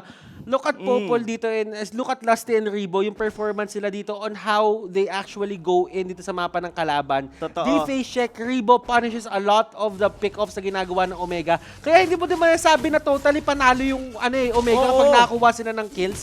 Kasi the mere fact na nandun si Rebo para mag-clean up para sa team niya, napakalaking bagay nun. Oo, malaki talagang bagay. I mean, yung in terms of minion wave clear talaga, laging nauunahan ng Bren Esports dito ang Omega. Oy! Tinamaan ng... Grabe. Tinamaan ng cursed helmet. Akalain mo yon. Pero dito, yung dragon ni Courtesy, sino nga kaya? Gaya mo nagsabi na may magsisisi. Yun na nga, dito sa may bandang likod, Flap TC pa din. Medyo sino-zone out the rest of the Omega Esports, mga kaibigan. Unti-unti na naman na kinukuha ng Bren Esports ang mapa sa Omega Esports. Dalawa sa kanila ang may cursed helmet, if I'm not mistaken. Looking at the oras sa baba nila. And mind you, meron din dito si Lusty, kung hindi ako nagkakamali. And sa totoo lang, si Popol din meron. Oo nga, no? So dalawa yan. So as long as nakalapit dyan, yung mga kalaban, there is a negation. Labanan pala to ng first helmet, tol. Tinan mo, kumuha na nga din si Heath. Oo, nainggit, sabi niya. Uso Uso to Uso to. Ito, this is the item of the the meta ngayon. Nasa 10 hero ban. Kuha nga tayong curse helmet. And to be honest, it's a good item for both of the teams. Yes, definitely. There are two things that you should consider kapag kukuha ka ng curse helmet. It's more on the idea na yung kay Popol pala, yung puso pa lang, yung molten heart. Yung molten heart pa lang. So, umangat dito si Gatot. Well, Gatot is still Gatot. Kumbaga, siya core siya to be honest, Butter, just to butt in, sorry. Mahilig si Lusty sa ganyang klase ng mga build. Yung, alam mo yung kinukuha nila yung ingredient. Parang naalala ko siya dati sa Hylos. Kinukuha niya lang yung bilog na kulay blue. I forgot the name. Doon sa Clock of Destiny. Tapos kukunin niya yung molten core lang. Yung elegant gem. Oo, yung elegant gem. Ganon mag-item build si Lusty. Pero Kenji dito mabubura from the side of Mega Esports. Wow. Bren Esports looking very strong dito sa ating patch ng 10 hero ban, mga kaibigan. Paano ba pinapalambot ang meat? Pinapakuluan? Pinapakuluan? Ano pa ginagawa? Pinapalo-palo. Oo. Yan yung ginagawa nila ngayon. Pinapalo-palo talaga nila dito. Oo, grabe yung pagpalo. May kasama dong ibon sa likod. Courtesy dito. Bin zone out na naman dito by Bren Esports. At was that Odil? Si Lemon ata. Si Lemon. Okay, oo. Tinitignan sino ba yung nandun. Lagi ko siyang nakikita Pero to, the zone out coming from the avatar of the Guardian just to show away the rest of Omega Esports, mga kaibigan. Habol sila. Gitna dito, basag na. He's still will not live another day doon, mga kaibigan. 2-man down para sa side ng Omega Esports. And now, Bren Esports dito, having a complete lead sa laban na to, Butters. clearly, Rob, nakikita naman natin dito kahit pumikit ka pa. At nakikinig mo lang ngayon yung siege na ginagawa ng Bren Esports, you would know that they're in the lead. Pero the thing is, may magagawa pa ba dito yung Omega? I think this is a really gargantuan task para sa side nila. Pero still, Bren Esports dito, hindi na sila magkakamali eh.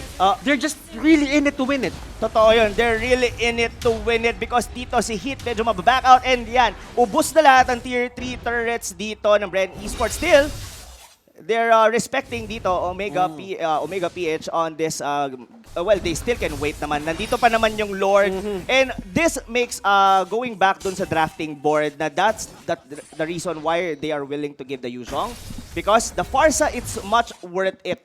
Diba? Kasi kita-kita natin dito, though walang kill dito yung Farsa, nakikita mo kung ano yung gamit ng yung support nila to in terms of being a utility on the whole team.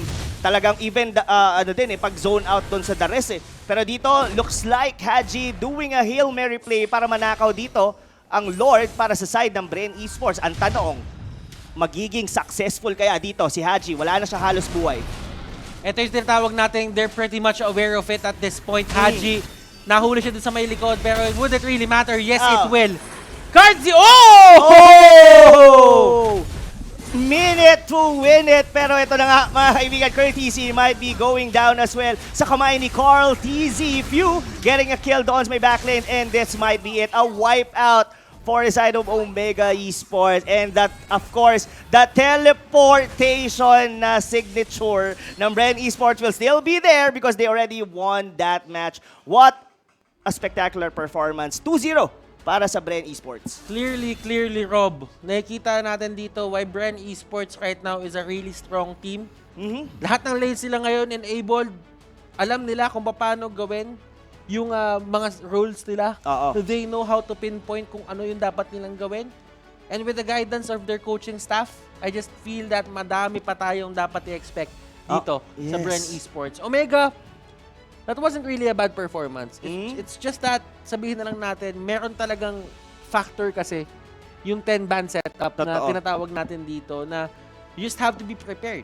And probably, sabihin na lang natin dito, this is the execution ng Bren and their understanding, yung pag-adapt nila, pag-adjust nila dun sa lahat ng ginawa dito sa patch na to, and they just beat Omega with that. Totoo. To be honest, we cannot be able to blame any teams dito, lalo na itong first day eh. Kasi sila yung parang talagang pinagbabasehan ng buong liga natin kung how will they perform. And of course, Bren Esports did outmaneuvered on this specific series ang Omega Esports. Pero we'll be seeing more of these teams, mga kaibigan, and sobrang excited ako na marinig kung ano yung mga sasabihin pa ni Wolf. And of course, sa mga kaibigan natin dyan online, hopefully you shared our streams kasi marami pang magaganap dito because we still have a second series to watch. That's in between Blu Fire and Execration. So madami pang mangyayari dito, and I'm just excited kung paano pa magpapan out tong 10-ban setup natin, Rob. Kumbaga, hindi lang sa palaliman eh. Pero yeah, like what Vince said, mga kaibigan, we would like to hear more about what happened on this series dahil ito na ang ating pinakamalupit na analysis. That's gonna be Wolf. Take it away. Thanks so much, casters. And that was a dominant performance once again mula sa Bren Esports, fielding their Lancelot this time against Omega. And it really went one-sided talaga. All facets of the game.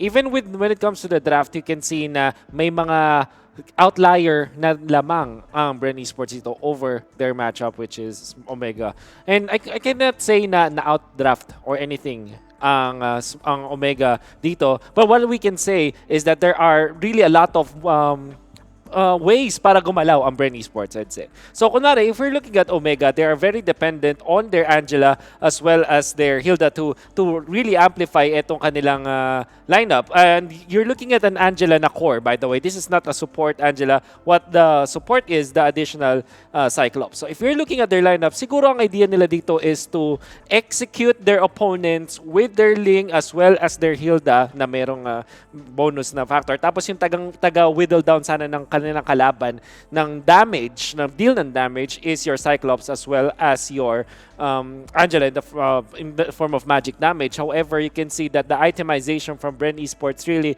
hampered the damage output of Omega. Not only that, hindi din ganun kabilis ang burst potential ng Omega when it comes to the team fights against Bren. Bakit? Kasi if you're looking at Bren's lineup, you have Farsa, you have Lancelot, meron kang Uranus, and Popol, ito yung mga heroes na hindi dependent sa kanilang ultimates. In fact, kaya nila lumaban at any given time. So maybe if we can see the next stats that we are looking at, the actual in-game stats, makikita natin yung difference when it comes to the damage output. I don't know if you can see this very clearly, pero yung numbers pa lang, mga kaibigan, when we're looking at the damage output of the members of Bren Esports compared to Omega, napakalaki nung nakikita natin mula sa Bren. And you're gonna wonder, bakit nga ba? The draft of Omega isn't that bad. Hindi ganun kasama. Pero bakit hindi ganun ka-impactful yung mga nagawa nila? Well, it's only because of the fact that they're so dependent on their ultimates. While it's true na yung fleeting time ni Angela dito ay mabilis na nakuha, hindi rin ganun ka maaasahan ang lineup na Omega kasi kinakailangan nila maghintay na kanilang mga ultimates like the Dragon form. Kailangan nilang pagsabay-sabayin para lang makalaban sa Bren. While Bren's lineup, you're looking at it, kahit kailan pwedeng lumaban. And by the way, Rebo played this well. I think na isa sa mga standout na gatot catcher na nakikita ko, lagi nahuhuli yung Ling. And of course, the superstar trigger mula kay Cartesi. Maybe if we see the highlights later, makikita natin kung gaano kalupit ang performance si Cartesi dito. And there's so many outplays actually. And all throughout this game, na ginamit pa nga niya at a certain point yung Thorn Throws to dodge some of the deadly attacks na mula sa Omega. And Omega started this strong. However, Bren Esports, look at that. Look at that play coming out from Rebo. Lagi na huli. And the Turtle, nice play coming out from Cartesi as well, using the full kit of a Lancelot. Something that really you have to take note if you want to learn the Lancelot. Ganto po kumilos talaga. Sobrang sulit ng bawat dash. You know when you're to go in or to not go.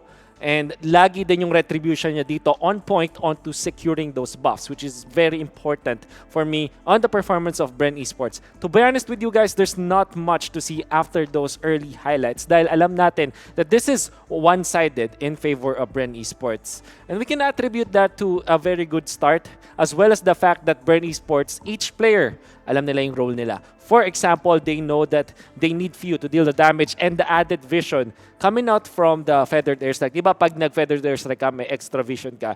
You also get that from the avatar of the Guardian coming out from Rebo, and they made perfect use of it. And Cartesi, alam niya yung kanyang limitation as a hero. In fact, he did not die at this point. Once again, going for this boots, the tough boots, if I'm not mistaken, yung tawag sa kanya, but it's anti-magic, which is the, sinabi natin kanina, di ba, yung source ng damage output ng Omega in the early stage of the game. Not only that, it allowed him to play more confidently dahil may konting crowd control, may resistance against crowd control itong boots na to. That's why ang ganda ng napili dito na itemization ni Cartesi. And you can really honestly say na ang taas talaga ng in-game knowledge ng batang to. And the last, I would say, na ginawa ng Bren Esports dito is to activate their superstar trigger. All honesty, may potential talaga si Cartesi, for example, or si Ajizi na maging malupit at magbakitang gilas, mag-superstar mode din para sa Omega. Pero hindi natin nakikita yun. For the past days of Omega, I guess the homework for them is to find their superstar trigger. Dahil pag ginawa nito, katulad ng ginagawa ng Bren Esports with Cartesi, they will be successful more. But so far, the superstar trigger nandito sa Bren Esports. All throughout the season so far, napakagandang performance and excited to see them with this 10-ban system at makakita tayo ng mas marami pang heroes at mas marami pang malulupit na plays from Bren. Has been our first series, and I believe that we will have a chance to talk to one of our players kanina na nagpakitang gilas. I'm not entirely sure kung sino yung mismo makakausap natin, but I'm excited to see and talk to, sakto, Cartesi. Hello, Cartesi. Yun. Batiin mo naman yung mga viewers natin.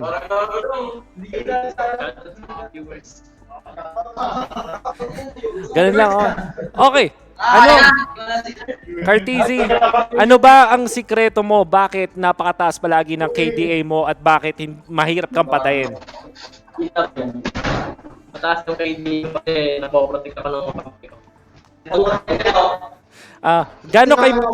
Cartizzi, gaano ka-importante yung ginagawa ng coach ninyo, lalo na ngayon na may 10-band system? Sobrang laking tulong po din na po namin parang suggest Okay.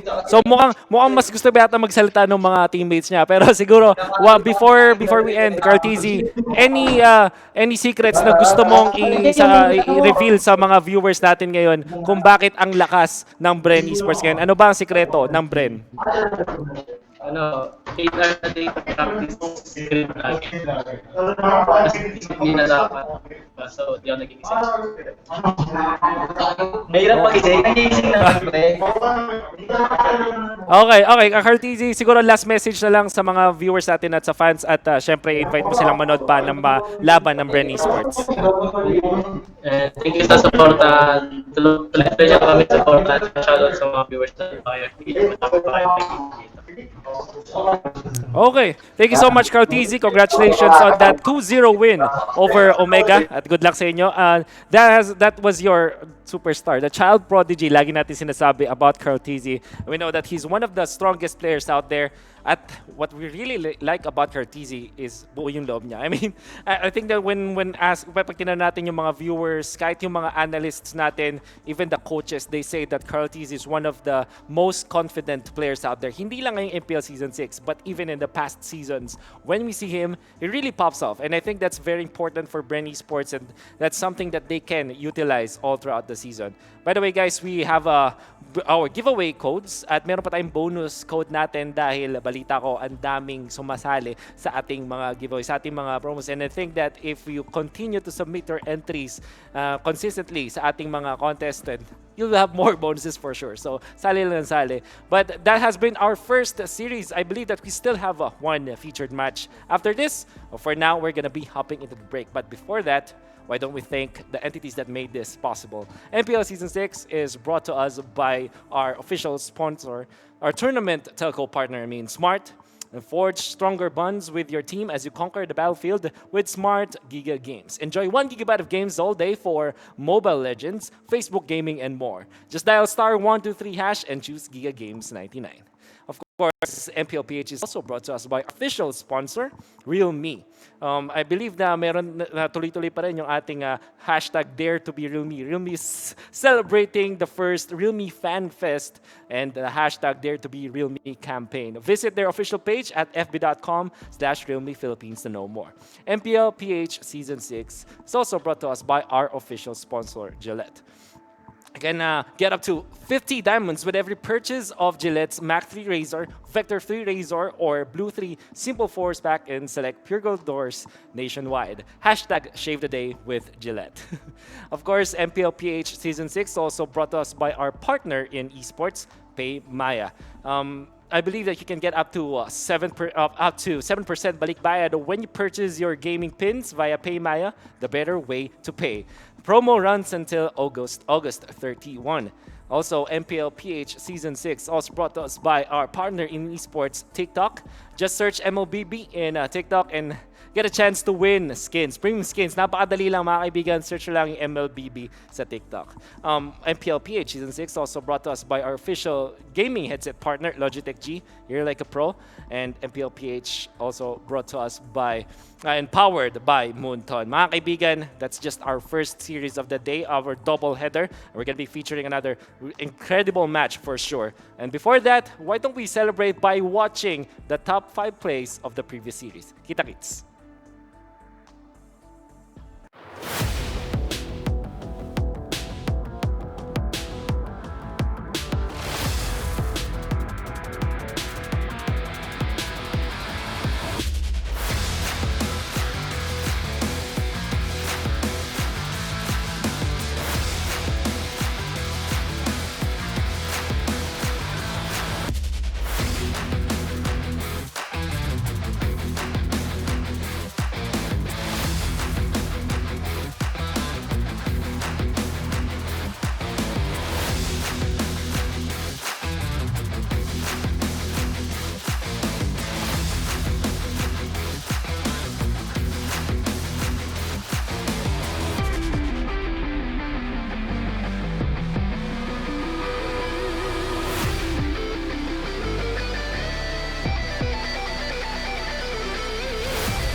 data all day, every day.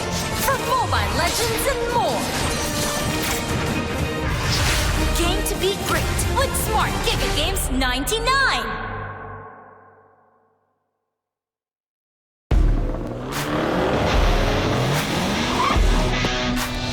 The way you live your life depends on the network you choose. Your movies, music, and games can only be as good as your network speed and strength. Slow means game over. But the Philippines' fastest mobile data network means game changing. Choose the network that gives you what you truly enjoy. How do you know about this Giga Life? Simple eh? Smart ako.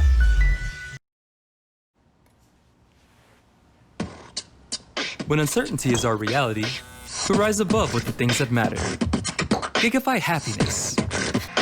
Gigafy love. Gigafy friendship. Gigafy dreams. Gigafy hope. With smart Giga music, video, games, work, and stories, we let our passions run free in the new world we face together. Smart. Live Giga.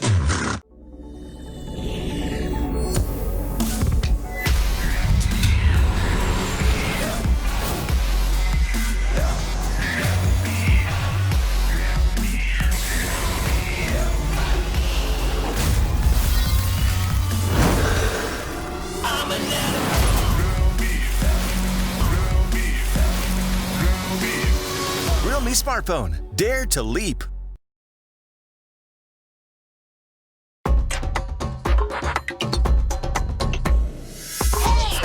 Watch me, feel me, real me. Hey, you wanna go? Just follow me. Let's go. Let's follow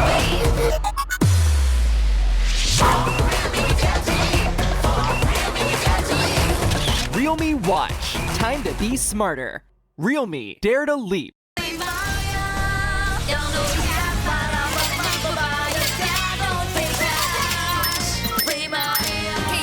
Don't pay cash.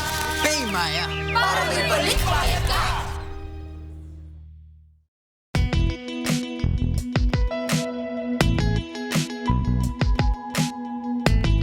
You've got me on the edge.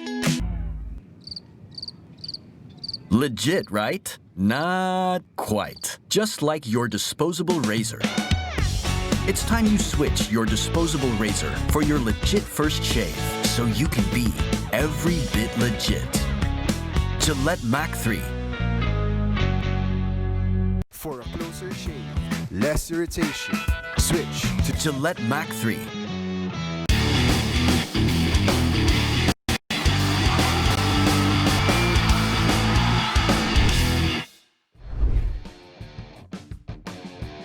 Hi guys, I'm Shinboy, the one for a night. At ako naman si Manjin. At kami, ang Manjin-Bu Tandem. And this is second episode of MPL Meta Dive. Kung saan ang pag-uusapan natin ay ang meta. Meta, tol. So ano nga ba ang ibig sabihin niyan? Sa mas pinadaling salita, kada laro ay meron tayong mga sikat or mga umuusong strategies na madaling gawin para manalo. No? So, the biggest indicator of the meta, or alam mo yun, parang impacting ng meta, would be of the patch notes. Presented to us in the patch notes. But presenting the patch notes to you, usually it is divided into 3 segments. No?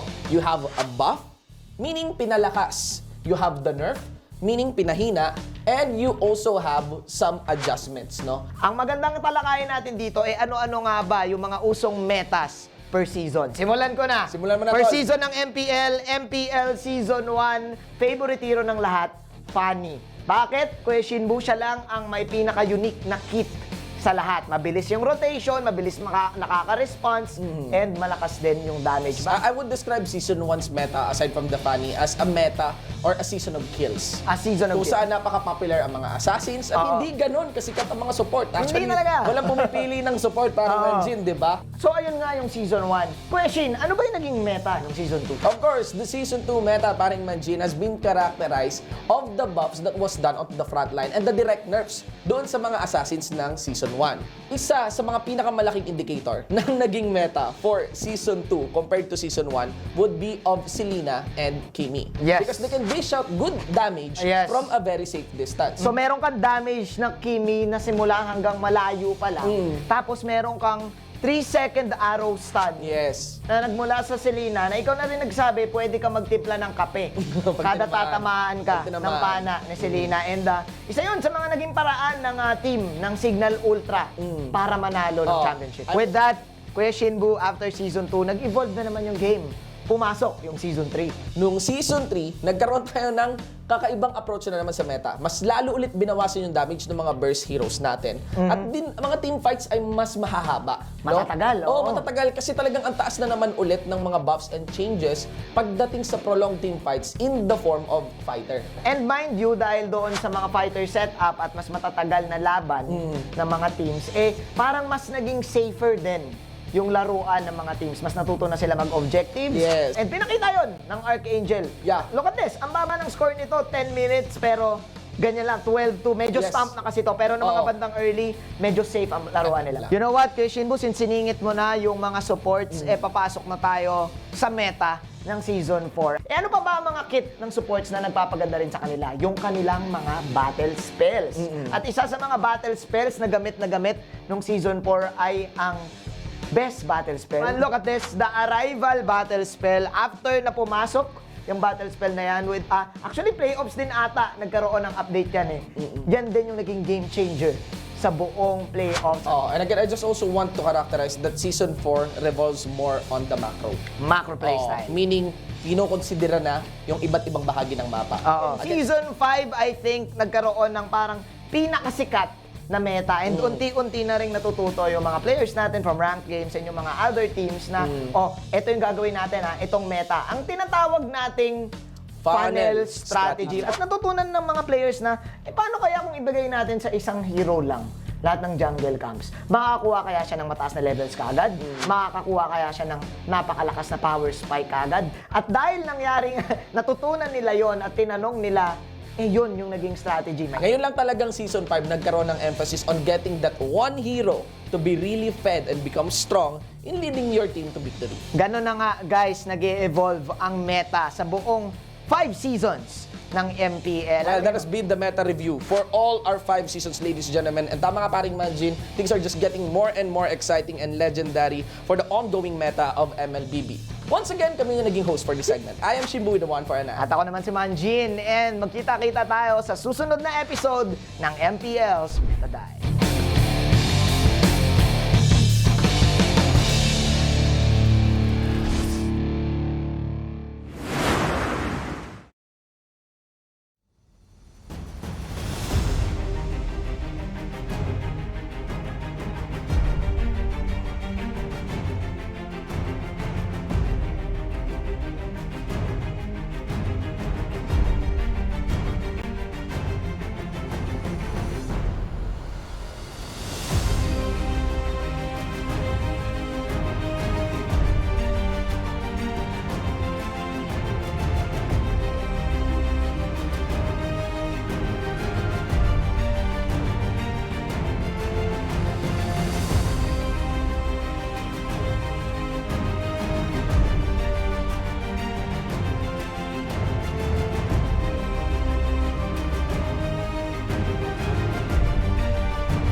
And we are back to the Mobile Legends Bang Bang Professional League Series number 2. Mga kaibigan, that's gonna be Blu Fire against Execration. But we would like to thank our sponsors first, our official tournament telco partner, Smart. Forge stronger bonds with your team as you conquer the battlefield. With Smart Giga Games, enjoy 1 GB games all day for Mobile Legends, Facebook Gaming, and more. Dial *123# now and choose Giga Games 99. Our official sponsor, Realme, is celebrating their first Realme Fan Fest and hashtag Dare to be Realme campaign. Visit their official page at fb.com/Realme Philippines to know more. Our official sponsor, Gillette. Get up to 50 diamonds with every purchase of Gillette's Mac 3 Razor, Vector 3 Razor, or Blue 3 Simple Force pack in selected pure gold doors nationwide. Hashtag Shave the Day with Gillette. Our official partner in esports, Pay Maya. Get 7% balik bayad when you purchase your gaming pins via Pay Maya, the better way to pay. Promo runs up until August 31. Our official partner in esports, TikTok. Search MLBB on TikTok to win premium skins. I-search ang MLBB sa TikTok para manalo ng premium skins. Official gaming headset partner, Logitech G. Hear it like a pro. And this event is powered by Munton. And yun na nga, mga kaibigan, second series na tayo para sa unang araw ng week number 2. I'm together with my analyst here, Butters. Kamusta? Kamusta na ang laban na to, Butters? Alam mo, it's clearly the momentum game for both of these teams. Kumbaga, confidence lang ang puhunan dito sa MPL and confidence ang makukuha kapag nanalo yung mga teams dito. Let's start with Blu Fire. Blu Fire didn't really win a series. They won a game. Versus Onyx. Yes, totoo. Magandang bagay yun kasi Onyx is still one of the best teams na meron tayo sa Pilipinas. Pero ang sabi ng Blu Fire, kahit natalo kami ng 0-2 sa NXP, we are still one of the front runners para dito sa MPL and walang tapon dito sa MPL na team. Totoo. I mean, ito yung pinakamaganda talaga sa liga natin, Butters. It's going full circles, mga kaibigan. To be honest, Blu Fire, sobrang shaky nung unang laban nila against NXP Solid, as in for a 2-0 on your very first game on MPL Season 6. Let alone the second series, you did have a loss. Pero, may progress, which is a 1 win, and that's against MPL-PH, our runner-up from the previous Season 5 ng MPL. Now, both of these didn't have a great start sa week number 1 natin. Both of them hindi pa nanalo in a series. Though, we might actually talk about a little about Execration. Kanina ko pag-usapan to. Gigil ako Gusto ko malaman talaga Execration is one of those teams na alam mong mainit talaga sila pag nagsimula yung season. And historically speaking, ladies and gentlemen, this team has won yung mga games nila, yung mga series nila ng maaga sa MPL. But let's talk about Execration later as we have Blu Fire ata coming up. Yes, ito na. Sa ating mga screen, pakita muna natin ang mga players ng Blu Fire.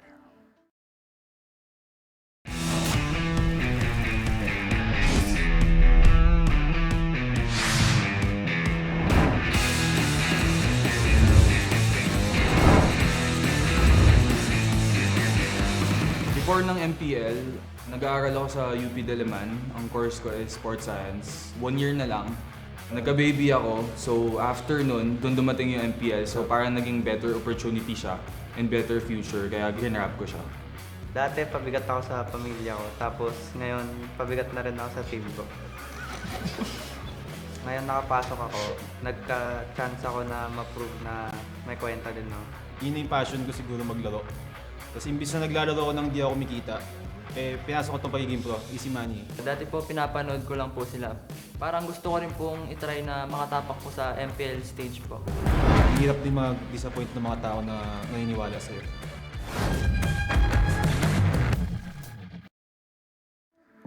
At yun nga mga kaibigan, let's welcome here our roster for Blu Fire. Pinangungunahan ni Secret, Chu, Unseen, Karipsu, Fuzaken, and the newest kid on the block here sa MPL Season 6, Lims.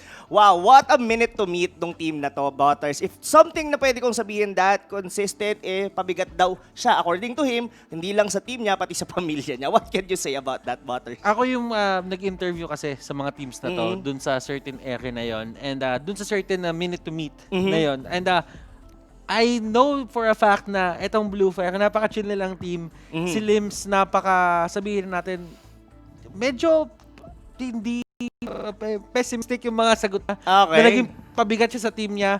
But still, alam natin na nag-enjoy itong bata. He's living the dream. And the thing is, ito yung pinapakita niya sa atin. Nung Onyx game, nung nanalo sila, he showed us na hindi lang siya puro hype. Kasi ang lakas ng hype dito sa batang to eh. Totoo. If I'm not mistaken, ang hero niya noon was Esmeralda. Pero, Butters, let's expound more about Lims mamaya as we were about to have a minute to meet naman ng kalaban nila. That's gonna be Execration.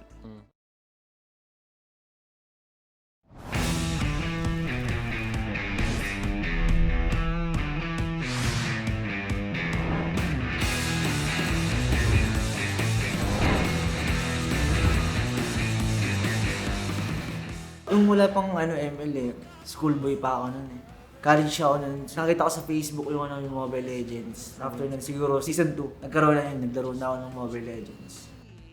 Kaya ako nag-pro kasi gusto kong makaranas mag-champion. Gusto rin makipagkompetensya sa ibang bansa.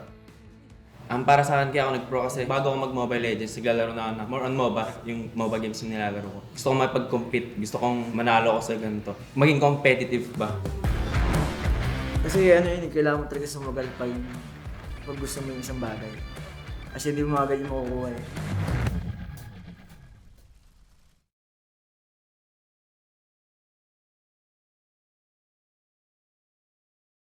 And now to show you the team of Execration, pinangungunahan ni Etomax, Benny Cutie, Chaknu, Sagitnu, Hate, and Zapnu. And gusto ko balikan doon yung pinag-isinabi doon ni Benny Cutie, Butters.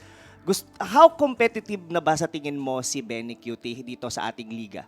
I think he has the potential to be one of the best players dito sa liga natin. It's just that, sabihin na lang natin, itong batang to, sabihin natin na medyo kailangan pa niya mag-adjust in terms of, just finding the right mixture.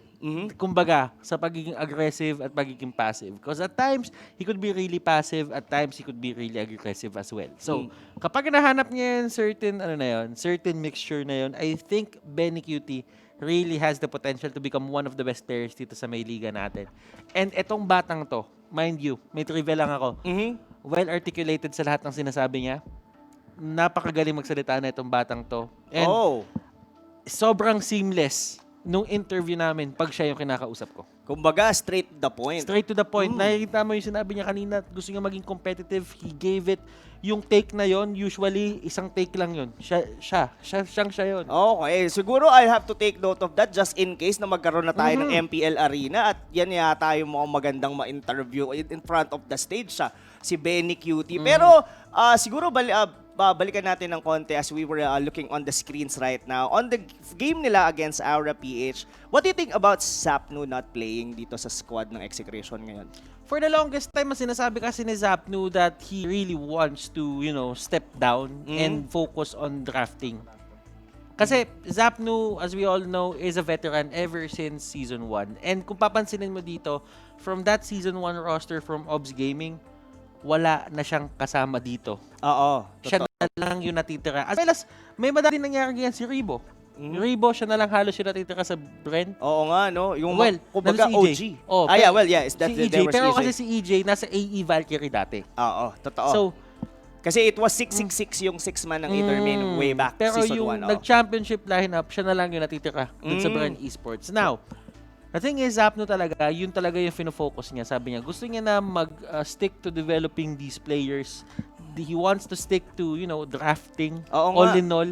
Kasi, si Zapnu ngayon, ang ginagawa niya na he's trying to set up the foundation Kumbaga, for the other players na meron siya. Oo, for the younger roster ng Execration. No? Well, nagkaroon din ako like an interview with Zap. No? Sabi Totoo yun. Yun nga, in terms of the drafting, mas pinaprioritize niya ngayon, specifically dito sa season na to. And meron siyang mga binigay na konting experience during their game during season 5 na nag-account din for a loss kasi dalawa yung series nila doon sa araw na yon, and yung sunod na series was they were going against Onyx-PH. Yes, they did win yung series 1, kaso nga lang nahirapan na sila kasi sila din mismo yung drafter. Pero yun na nga mga kaibigan, we will be talking more about these two teams, pero mas may malalim na analysis dito na ihahatid sa inyo none other than Wolf. Thanks so much, Robin Butters. Obviously, we're gonna be talking about the two teams that lost their series. Well, hindi ganun ka-impressive yung kanilang week number 1 when you look at just the stats. But for me, kung paano sila nag-perform in week number 1, they actually exceeded my own expectations about the team. In fact, Execration, you can really feel that they are hungry, I'd say, para sa ating MPL Season 6. They might not have Zapno anymore. At siguro nagulat sila dun sa lineup ng Aura PH nung pinakita nila yung Digi. But when you look at how they played that series mula sa Game 1 until Game number 3, very impressive. The stats that you are now looking, hindi ganun ka-impressive. It's not that high when it comes to looking at Blu Fire. But what we do want to take note is that Blu Fire, all of a sudden, parang nagising sila nung kanilang game laban sa Onyx. I mean, obviously, yung first series nila, talagang disappointing if you're a fan of Blu Fire. But when you look at their bout against Onyx, dun mo masasabi na may future din, may potential itong team na to. But both of them, where did they both go wrong? So, let's look at Execration first. They were up against it was a very tall task, kung sabihin natin, when they were playing against Onyx. And, against Aura, the champions, but they did perform well. Siguro, yung kanilang game number 3, which is important to take note dahil lamang na sila, or at least may chance sila na manalo sa laban, but they weren't able to close it. That is also true with Blu Fire. Hindi ganon kagaling mag-close out na mga games ang Blu Fire. That's why they lose sometimes. But the difference is, Execration, actually, nagpapakita sila ng malupit na strategies na makikita mo na prepared talaga sila.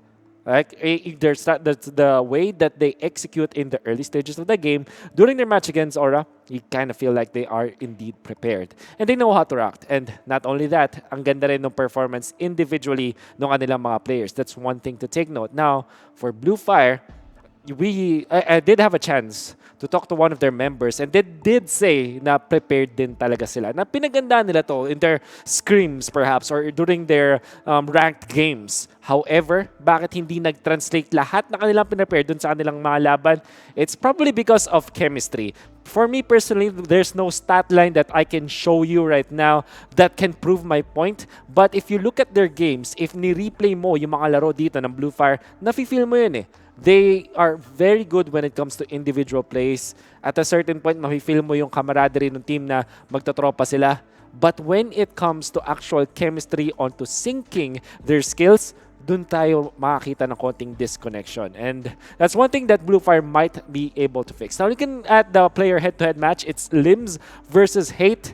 And unfortunately, Hate leads this by a lot, to say the least. Napakataas ng KDA rate, average net worth, and game score of Hate compared to Limbs na, if you think about it, or also played more games. And why is it that the stat line of Hate is much better than Limbs? Well, I guess this is going to be attributed to both the play style of Execration as well as how poorly nag-perform in Blu Fire. So, the Hate is naturally our hyper carry, or at least yung parang china-channel nga nila, di ba? If you look back at MPL Season 5, we call the strategy of Execration channeling the Hate. And how strong Execration can be is attributed also to how strongly they can channel the Hate, diba? So that's one thing that maybe separates the two. There's not much activation mula sa Blu Fire onto channeling their own carry, but when it comes to Execration, nandun yung key factor. But anyways, this will be down to the wire. Both of the teams, hindi ganun kaganda yung stat line when it comes to wins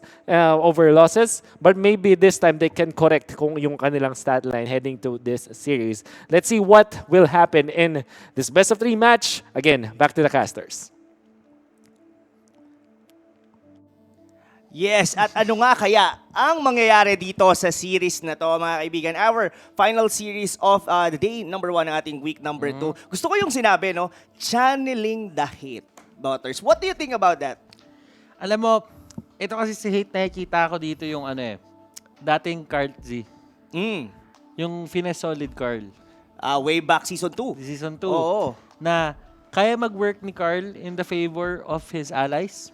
Kaya niya din mag-work in the opposite side para sa kanyang mga kakampi. Kaya niya, para siyang bomba. Okay. Kumbaga, kaya niya sumabog sa'yo, kaya niya din sumabog sa kalaban mo. Pwede rin siguro dyan yung double-edged sword. Pwede Yes, ba yun? Kumbaga, yes. it's either you hit or, kumbaga, pwedeng You hit them mag-backfire. or you hit yourself. Yun Okay. lang. Oo. So, the thing why I'm saying this is, for double-edged swords kasi, the moment you actually see them go in for a play na sobrang risky, pero high risk, high reward, kailangan mo silang alalayan. Because if you don't, it's gonna hurt you. Kasi yun nga yung hinahanap mo. Kailangan itong mga players na to, maximum uptime sila. Sa pagpa-farm, sa pagkuha ng gold, sa pag-secure ng objectives kasama mo, and just get the map control on and all.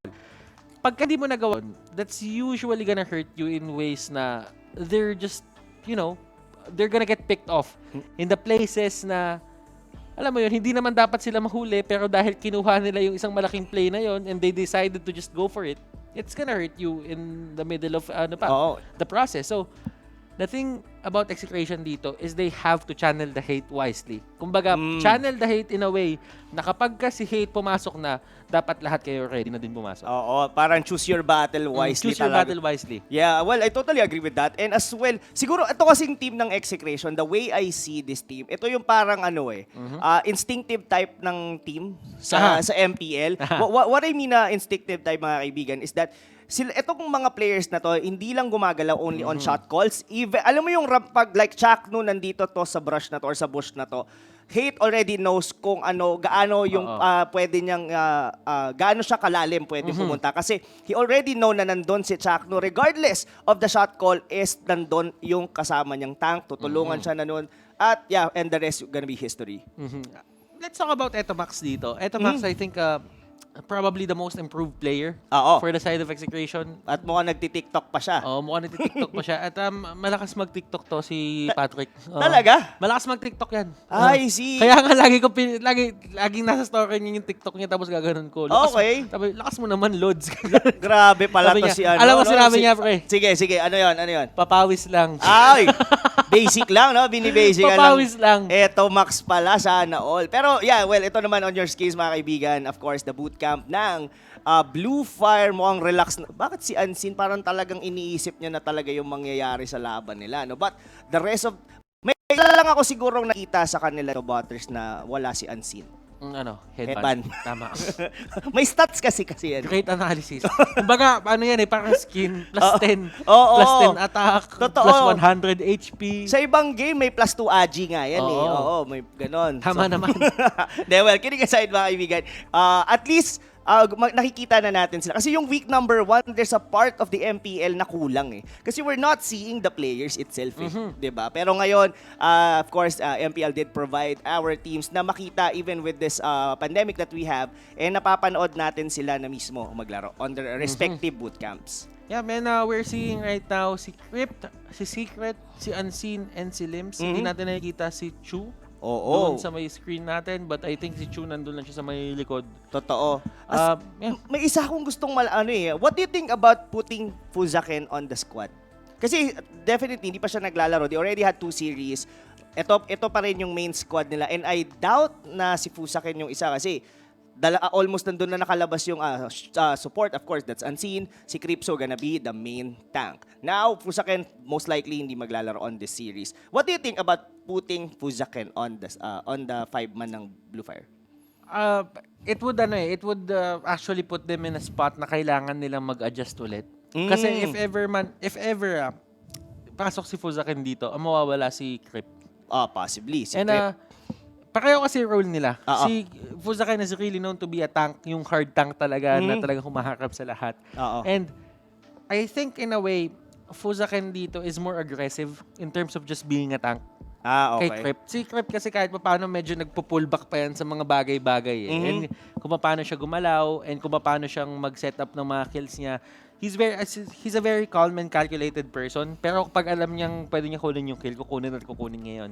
Si Fuzaken naman, medyo ang nasa isip ng si Fuzaken is to just zone out everyone. Lagyan ng takot sa puso yung kalaban na baka manakaw yung buff nila. And that's one of the things na kaya naging successful si Fuzaken dun sa team ng Sunsparks dati. And that really earned him his first championship. But right now, he is on the side of Blu Fire and not really straying away from the blue color na katulad ng Makes sense. Sunsparks, diba? So, the team pa rin, nandun pa rin yung blue. Pero, well, at least hindi purple. Kasi alam mo nang pagka kasi purple. Hindi mo pwede gamitin basta-basta yun. Bawal kasi gamitin yun. Oo. Diba? Sabi ng mga, shoutout sa mga tropa nating army dyan, na bawal daw gamitin yun. Going back. Hinanapan ko talaga saan ko pasisingit dito kay Butters yung ano. Pero anyway, mga kaibigan, ito na ang draft natin for the second series. We caught off guard si Butters dito sa kanyang analysis. Ibig sabihin, hindi pwede mag-purple buff basta-basta. Hindi pwede, oo. Kaya doon sila ngayon nagkakaroon ng dilemma. Huwag na tawagin purple buff, dapat blue buff na lang. Kasi pag purple, bawal kunin. Para lang yan sa army. At bakit nga ba natin tinatawag na purple buff? At bakit nga ba natin tinatawag na orange buff? Kasi yun po ang nakalagay sa mismong encyclopedia ng game. Official siya na yun ang kulay talaga ng buff. Yan.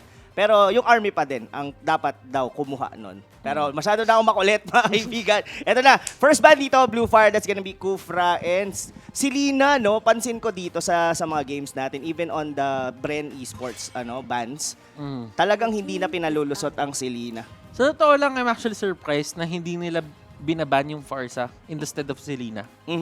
Kasi, I get it naman kung ba't may baban yung Selena. Parang napakasakit sa ulo ng Selena, napaka-annoying.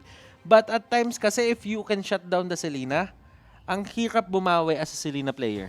Oo, totoo. But then again, si Farsa kasi ang hirap niya hulihin, ikot-ikutan kanya, kaya kanya i-clear wave. Totoo. So in terms of utility, alam mo nang Farsa does more Than the Selena. Siguro ang ano lang talaga doon is the constant threat na posible. I mean, kasi yung early game advantage, being aggressive, mas aggressive definitely ang Selena. Lalo na sa first, 2 to 3 minutes ng laro. Kasi ang bilis ng burst down with abyssal arrow trap, tapos vision na ibinibigay niya. Pero once you go doon sa mid-game, mas nagpo-flourish nga, like what you've said, the Farsa, lalo na into a defensive stance ng team. Now, the ban, at medyo nasisettle na natin yung ban. Siguro kung pagbabasihan natin on Bren on our first series, ito yung mga kadalasan na hindi nakakalusot ngayon sa 10 hero ban natin, Butters. Yung dalawang tank talaga, which is yung Atlas, yung Selena for that, even the Khalid and Kufra. Yan yung apat na consistent na nasa ban natin dito sa unang-unang araw ng 10 hero bans natin. Sa mga bagong nood dyan at sa mga bagong fans siguro ng MPL, let's just go through the thing that's happening right now. This, ladies and gentlemen, is called the drafting. Yes. Na parang ka naglalaro ng chess. Sineset up mo yung sarili mo in a way na parang, alam mo yon, safe ka, pero dapat laging nalalagay sa alanganan yung kalaban. So, you're picking the heroes na gusto mo and you're banning out the heroes na ayaw mo makita sa side nila. So, that's for new viewers. And kung old viewer ka and you get the idea of this, this is new for you then kasi this is the 5-man ban for every side. So, this is literally the 10-ban setup na tinatawag natin. Oo. Ito talaga yung pinaka-major na patch all throughout ng Mobile Legends. Ito lang, itong Season 6. So, we've been on the same set up all the way from Season 1 hanggang Season 5. Itong mga teams natin sa Season 6, ito yung mga unang makakapag-try, of course. Not exactly. For the Season 1? Season 1 tayo, Season 1 natin is 2 bans. I see. And later part pa, mga Season 2, Season 3, tsaka tayo nag-3-ban setup. And right now, this is the second change ng MPL. Pero just to get the history correct, we had the 2-ban setup noong Season 1. 2-ban setup only on first phase. Okay. So that's how OG si Butters, mga kaibigan. Kasi honestly, ako nag-ano na talaga ako for MPL Season 2 na talaga. Yun na yung mga time. Diba alam mo yan yung mga panahon na inabutan mo na kahit paano. And buti na lang ng mga panahon na yun, 2 bans lang. To be honest, kasi kung na 3 ban tayo nun, feeling ko malala eh. Oo, sa konti na hero eh. Konti pa yung hero kasi mga time na yun eh. That's the reason meron tayong nakikitang mga funny picks pa noon. Diba? Even Johnson, medyo prio pick pa. Those were the times talaga. But ito na, pag-usapan natin ngayon dito ang ban. Now, Execration having the Farsa and the Tamus were in. Ito yung may dalawang hero na medyo maganda yung pinapakita dito on week number 2 if we will be basing on how Bren Esports did their draft kanina. Pero, somehow, Blu Fire, medyo pambrusko yung pick nila dito. No? They do have the Hilda and the Kato-Kacha. Medyo, kumbaga, etong dalawang side lanes ng Blu Fire, enough na siguro to be able to hold their own respective lanes. But, wala pa tayo nakita dito. What's gonna be our hyper carry kaya dito? Okay. Okay, so, etong show na to, I think this is the Benny Cutie hero. Yes. Blu Fire naman on the other side, they have Limbs, Crypto Secret. Sila na yung nakapag-lock dito. I think Limbs will get the Esmeralda. Secret dito, it's probably going to be the Gatot. And hindi pa nila pinipili yung true hero dito. So, that's a pretty, that's a safe setup for the side of Blu Fire. Execration naman dito, they got the Farsa. Yes. They're totally happy with that. They got the thumbs as well. Yes, definitely. Pero the Valir ban is somehow like a deny pick for Unseen. Tingin ko yun na lang naman yung kulang dito for the side of Blu Fire, yung hero ni Unseen nga and Nichu. But I'm surprised dito sa second series natin that they're not picking their hyper carry on the first 3 picks. Well, there are a lot of adjustments and madami naman tayo mga hyper carry dito and it's more sabihin na natin for both of these teams, I think they prioritize this stuff more or these roles more just to get the flexibility na kailangan nila. Execration dito kasi feeling ko naman, well, not a feeling, but it's statistically proven na Hate has a lot of heroes and Hate even has the Harriet. So, if push comes to shove, if makalimutan dito ng Execration, yung makalimutan ng Blu Fire dito yung mga heroes na ganun, Harith will be available for Execration, but the thing is, there is a love-hate relationship din para kay Esmeralda at kay Harith. Totoo. Saka medyo nostalgic pa sa akin yung I think Execration did already use Harith. Tama ba ako? Doon sa match nila against, was that? Yung may nag-teleport sa likod, they were going against, that was Aura? Yeah, that's Aura. Yung diversion, ginamit sa likod ni Hate. And sadly, hindi niya nakita yung sound cue. Yung sound cue and napita siya. And that could have been their win actually. Nag-scale na sila ng tama doon. Sobrang daling nahulihin ng Aura PH. But sadly, nahuli sila sa likod talaga. Nahuli si Hate. Saka you cannot even blame talaga. I mean, yung sound cue na yon, yeah, it's very important. Pero kasi, iba na eh. Kumbaga, that was just like 1 or 2 seconds para process mo yon into your brain na merong nagte-teleport doon sa brushes. And yeah, that was we will be talking that for another day. Pero ang pag-usapan natin dito, the Claude, like pinag-usapan natin on Series 1, is back. Attribute gain. A lot of teams are thinking, baka pwede na nga talaga yung Claude ngayon and we're seeing it right now. Blu Fire dito, kailangan nila mag-adjust dito sa Claude na to. How will you answer this? Execration, I think they're pretty happy with this. Totoo. It's a Hate hero eh. Isa si Hate din sa talaga na magagaling gumamit ng Claude. And yeah, so offensive-wise dito, Execration dito, I'm leaning towards with them. Somehow dito on the Blu Fire squad, this is the sustain into tanky.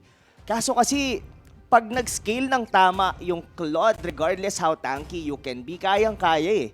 Kayang-kaya ng damage lalo pa sa nerf. Well, gusto ko to. Gusto ko tong pick na to. This is sabihin na natin, this is very unseen. No puns intended. Unseen talaga. Ito yung mga heroes ni Unseen. Mahilig siya sa ganito. Nana, Natalia, yan yung mga trip niyang gamitin. And I was just about to say na Hylos ata yung pipiliin dito na Execration just because yung 3 frontliners sila is going to hurt a lot or is going to have a hard time dealing with him. And Blu Fire dito, problema nila to ngayon. Esmeralda, Hilda, and Sigatot against sa Hylos. This is probably a bad spot para sa Blu Fire ngayon na nakuha na Execration yung hero na yan. Exactly. And just going back, Butters, doon kay Unseen, dalawang hero ko lang talaga na most of the time naaalala si Unseen, even coming from the U-level squad nila during Season 5. Etong Natalia and yung kanyang Zask. Doon ko talaga siya nakilala as a player here on the MPL. Pero yeah, prediction-wise, of course, Butters, game number 1 dito sa series 2 natin, who would you go for? This is a hard one. Bro, I would go for Execration just because ako, personally, I like the Claude. I like kung gaano siya sabihin na natin, explosive. And I'm happy to see that he's back. Pero para sa akin, ang pinaka-deal breaker talaga dito, para sa side ng Blu Fire, is going to be the Hylos. That's a really hard matchup to go up against. Yeah. I totally, to be honest, I cannot disagree with you more kasi I'm going go din talaga for Execration. Kasi, I mean, nakita natin mga kaibigan kung paano ginamit ni Coral TC. Bakit nga ba natin sinabing Claude is back dahil doon sa ginawa ni Coral TC during series number 1. Pero mamaya na natin pag-usapan yan dahil ito na, magsisimula na ang second series. Game number 1, Blu Fire versus Execration. So I'd like to emphasize na merong dalawang execute dito, yung side ng Blu Fire. Okay. Execration naman, they have a lot of help going in dito for the side of Hylos. So this is going to be a very tanky Hylos. Kung papansinin nyo, tatlong hero na yung pumalo sa kanya but they didn't really have enough damage to take him down. Totoo. Saka calculated niya din to the point na meron naman siyang revitalized bot. Creepsu here, showing off 2 members dito ng Execration. Even eto, Max, di pa sa level 2 dito. But the Little Wanderer will be taken by Hate. Habol sila dito kay Creepsu. Di yata nila ito pipigilan dahil nandito Sagit no onto the backlane. But the flicker will be there para sa Hilda. Hate, almost, but not enough, mga kaibigan. Nagkatansyahan lang sila dito, but still alive pa naman dito ang the rest of the squad of Blu Fire. I like the spunk coming out here from, sabihin natin, itong si Unseen. Talagang pinakita niya lang talaga na, alam mo yon, he knows how to target people. But the thing is, yung execute, hindi sumakto. Oo nga eh. Kinulang. Kinulang talaga. Wala nang ibang punchline. Kinulang lang. Yep, talaga. Almost yun. I mean, kung if ever man na pick up nila doon si Hate, that's gonna boost them a huge lead on the early stages of the game. Pero ngayon, unang nag-level 4 dito yung Yishun Shin and they're somehow trying. Medyo nagka-call off dito si Creepso na baka kunin natin total. May orange buff dito, hindi pa kinukuha ni Hate. Eh sabi niya, ako na lang. Sige, mamaya na lang mga tol. I don't know what's really happening here for the side of Blu Fire. They're just controlling this and it would put Farsa and the others on notice. At hindi din pumunta si Chudon. Yes. So that means Cripso there probably just wasted his time a bit on the rotations. I have to see kung... okay. So na-reset siya. Yes. Alright. Marireset talaga yan. He's trying to go, oh my goodness. Ayun na nga, yung talon doon ng Esmeralda just enough killing that Benny Cutie. But Sagito will be taking down the YSS. Habol sila dito. Dito medyo nanganib Creeps as well. Mukhang wala na siyang takas dito. The slow na magagaling from Zagitnu. And that's gonna be a 2-man down for the side of Blu Fire. Chaknu, the Tower of Power, the unbreakable wall. Grabe. The center of the year. Grabe, no? Talagang minama. Pero what really happened during that time? Nakuha pala ng orange buff dito ng Blu Fire, I think. May buff yung kanina eh. Si Sagitnu. Yeah, and feeling ko dito, Rob, they're having a bit of a miscommunication on their side. Blu Fire dito. What happened with that Hilda? Tanking that up? They could have secured that kasi medyo matagal walang tao doon if only Chu was there. But, eto na, they're just giving out the setup para dito sa Execration. They're just getting free objectives. Yeah, that was a clear miscommunication. Kumbaga nagko-call na, yung pa yung ano no? I mean, magkaharap sila definitely, but they were just signaling na, oy tol, punta ka dito sa orange map, meron pa dito. But, yeah, we'll see kung paano mangyayari doon sa miscom, kung mapapunish ba rito ang Blu Fire. Pero ito na, masyadong aggressive, but going into the back lanes, eto Max, Cripsu dito, just going in doon sa ating Farsa will not be successful. Sabi dito, lumayo ka sa akin, tol. By ultimate na ako coming from the Farsa. At nabomba si Cripsu doon. Oo. Nabomba si Cripsu doon. Automatic yan. And things are looking really bad for the side of Blu Fire. I'm not saying this just because Execration has a 2K lead. Ang kailangan mo kasi intindihin dito is kung ano ang ginagawa ng Claude. And Claude is just farming at will. Tatandaan mo dito, time bomb. Time bomb dito yung Claude. Totoo. Na kailangan nila pigilan. Yes, they got the TAMs, pero that doesn't change the fact that Claude is still farming. Totoo yan. I mean, scaling-wise, I would definitely lean towards dito sa Claude over the YSS. Why? Because it's an AOE. Number 2, well, siguro meron namang saving grace doon ng konti, Butters, kasi retribution si Hate. So, there's a good chance na baka mataunt ng isang Gato Katsa. Probably, makancel nila yung tawag dito, the ultimate coming, the Blazing Duet. Pero ang ano pa rin dito, storya pa rin dito, Butters, is slowly but surely nagso-snowball na rito ang Execration. A Claude with, sabihin natin, with 2 items on his belt is really scary. Chakno dito, pinalo sa ulo si Crip. Si Ansin dito, talaga nahanap niya yung mga tamang target niya. He's finding the Claude, he's finding the Farsa. But what can you do? You don't have enough damage. Cripsu dito, try to run away. Cripsu will go down. And he will definitely go down. And Chakno dito, susubukan na basagin yung Torre sa gitna, pero nandun pa rin naman si Unseen, but he was already been seen at revitalize lang, tol. Lapit ka sa akin. Masyadong masakit sa ulo yung nabigay dito na hero para kay Chakno. Oo.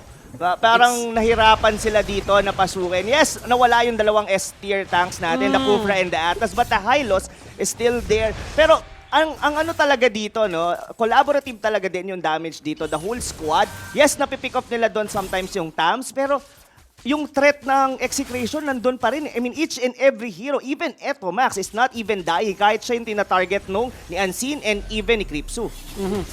And sa gito dito nahuli man siya, pero it won't really be enough. Kasi kung titignan mo dito yung avarice ni Limbs, yes, hindi pa siya na-take down dito, pero he's playing very defensively. And that only means yung avarice ka dito, hindi niya pa nagagamit talaga to its full potential. Oo, totoo yun. Pero dito, mukhang medyo mahuli nila. Hate onto the backlane, just been killed by Secret. Hindi na siya Secret dahil siya nawala, pero habol sila dito. Mga Chong, Secret, still alive, the glorious pathway, enough na ba yan para matakas? Pero sabi ni Cripsu dito, habol, very cutie, going into the backlane, and that's gonna be the end. Now, dito natin makikita naman ang weakness nung build dito ni Hate because he's on the retribution, meaning to say, pwede siyang mataunt ng isang gato, pwede siyang ma-burst down once na ma-crowd control ang Claude.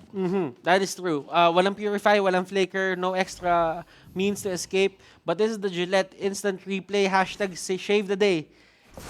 Eto Max, doon nahuli siya, doon sa may likod. Look at this. Chakno, ilan na yung pumapalo sa kanya? Ang tapa, pre, kapag pinalo mo ng pinalo, ano nangyayari? Lumalambot. Si Chakno hindi, patigas ng patigas. Hindi mapatay yung kabayo, no? Yes. So that instant replay is brought to you by Gillette. Shave the day. Shave mo talaga yung day natin. But Secret will be taken down. Glorious pathway paharap. Cripsu ang mamamatay. Then it's gonna be a 2-man down for the side of the Blu Fire. Limbs dito, pumapalag with the Falling Star Moon. Sagitno still alive with the Cotonut Inferno. Going back into the Turtle. And now, balik na naman ang tempo sa Execration.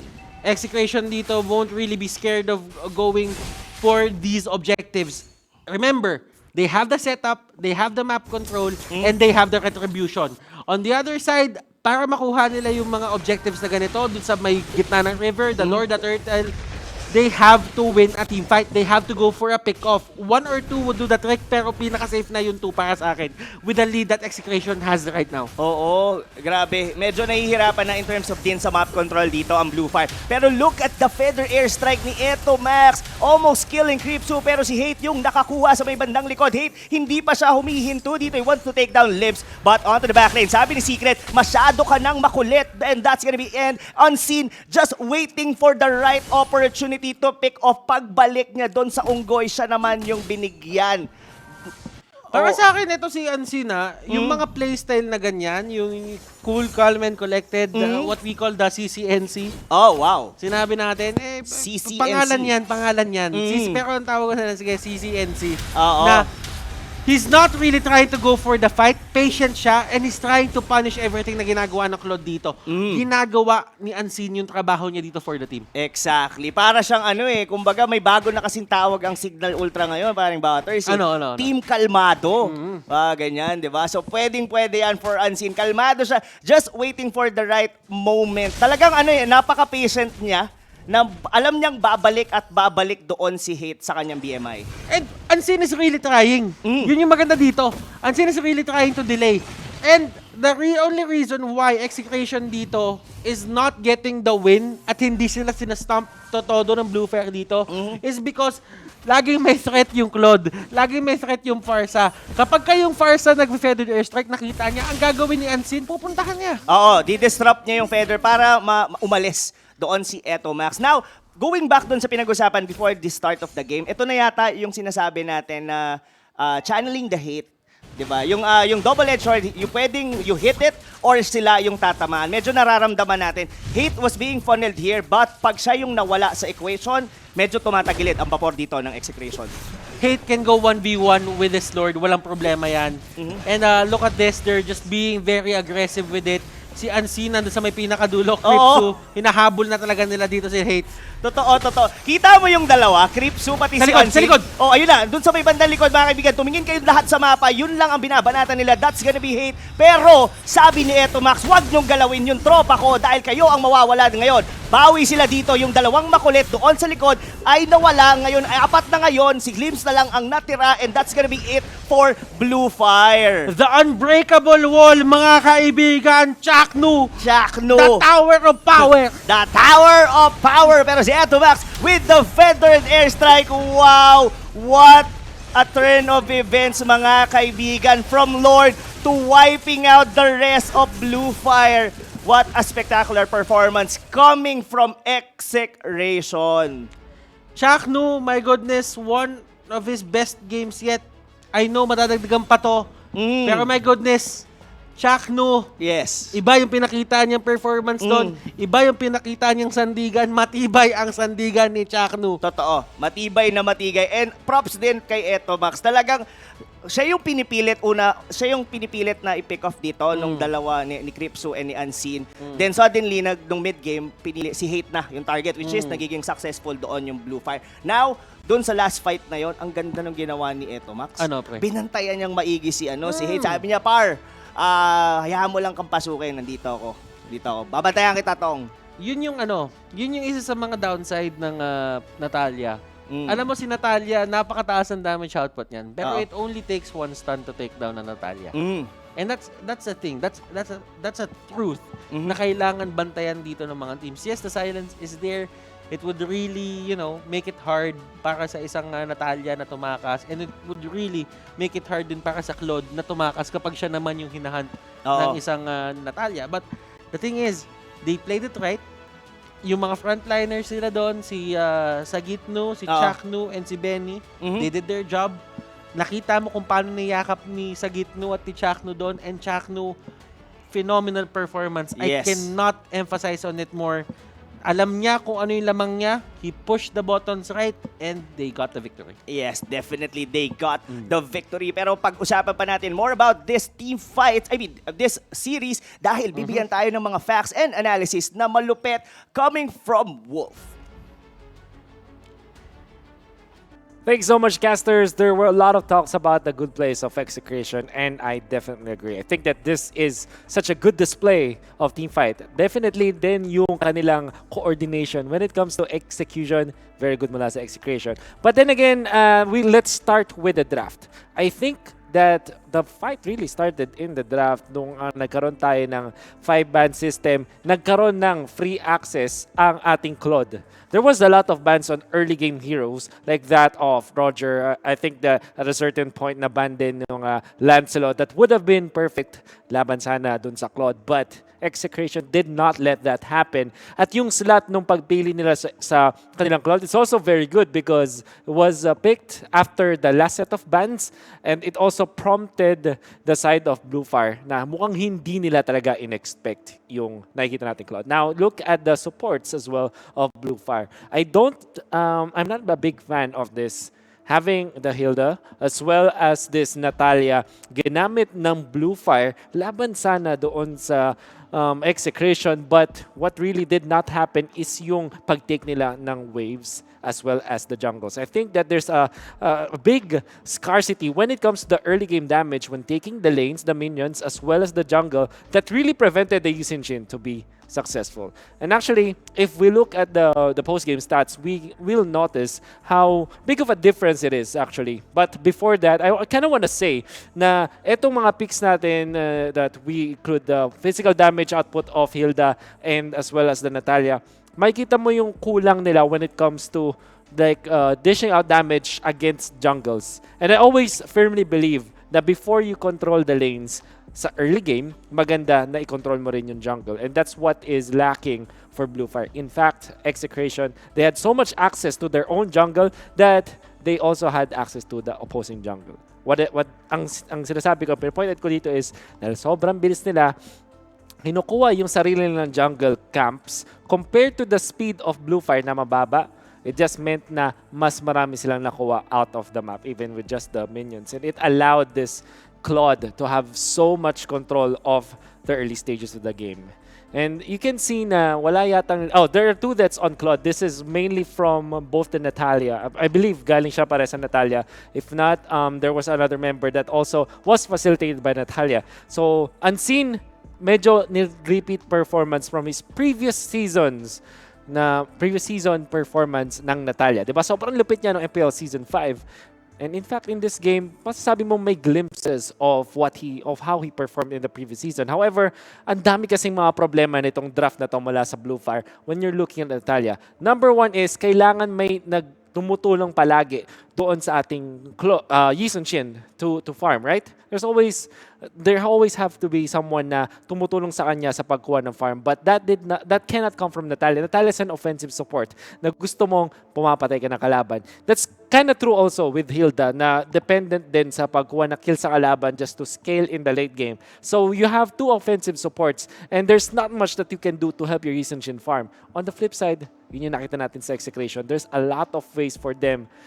Particularly, meron kang isang semi-offensive nuker coming out from the far side, and you also have the defensive support from Chaknu, and his performance on protecting the hate is perfect. Kaya naman, channel the hate. And we can see as well yung sa highlights natin, bukod sa strategic development mula sa Execration, makikita natin kung paano naman nila ginawa yung mga plays, in-execute ng maganda at matalino.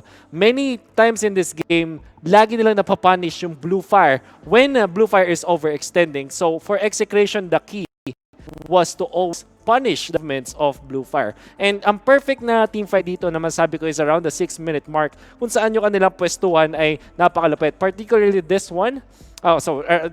Yung susunod pa pala dito. I'm sorry about that. Kasi ang nangyayari para sa Execration, dahil nagfo-focus yung Blu Fire sa pag-take ng damage, coupled with the fact that they don't deal so much damage in the early stages dahil wala silang mage support, doon na natin nakikita yung pag-punish niya ng Execration. Like this one, actually, ang ganda nung start for Blu Fire that they eliminated this Claude. However, look at the position is, look at how spread itong Execration natin na parang pinalibutan nila yung buong lineup ng Blu Fire. At as a result, doon na sila nakuha ng mga magandang pick-offs, like particularly the Yusin.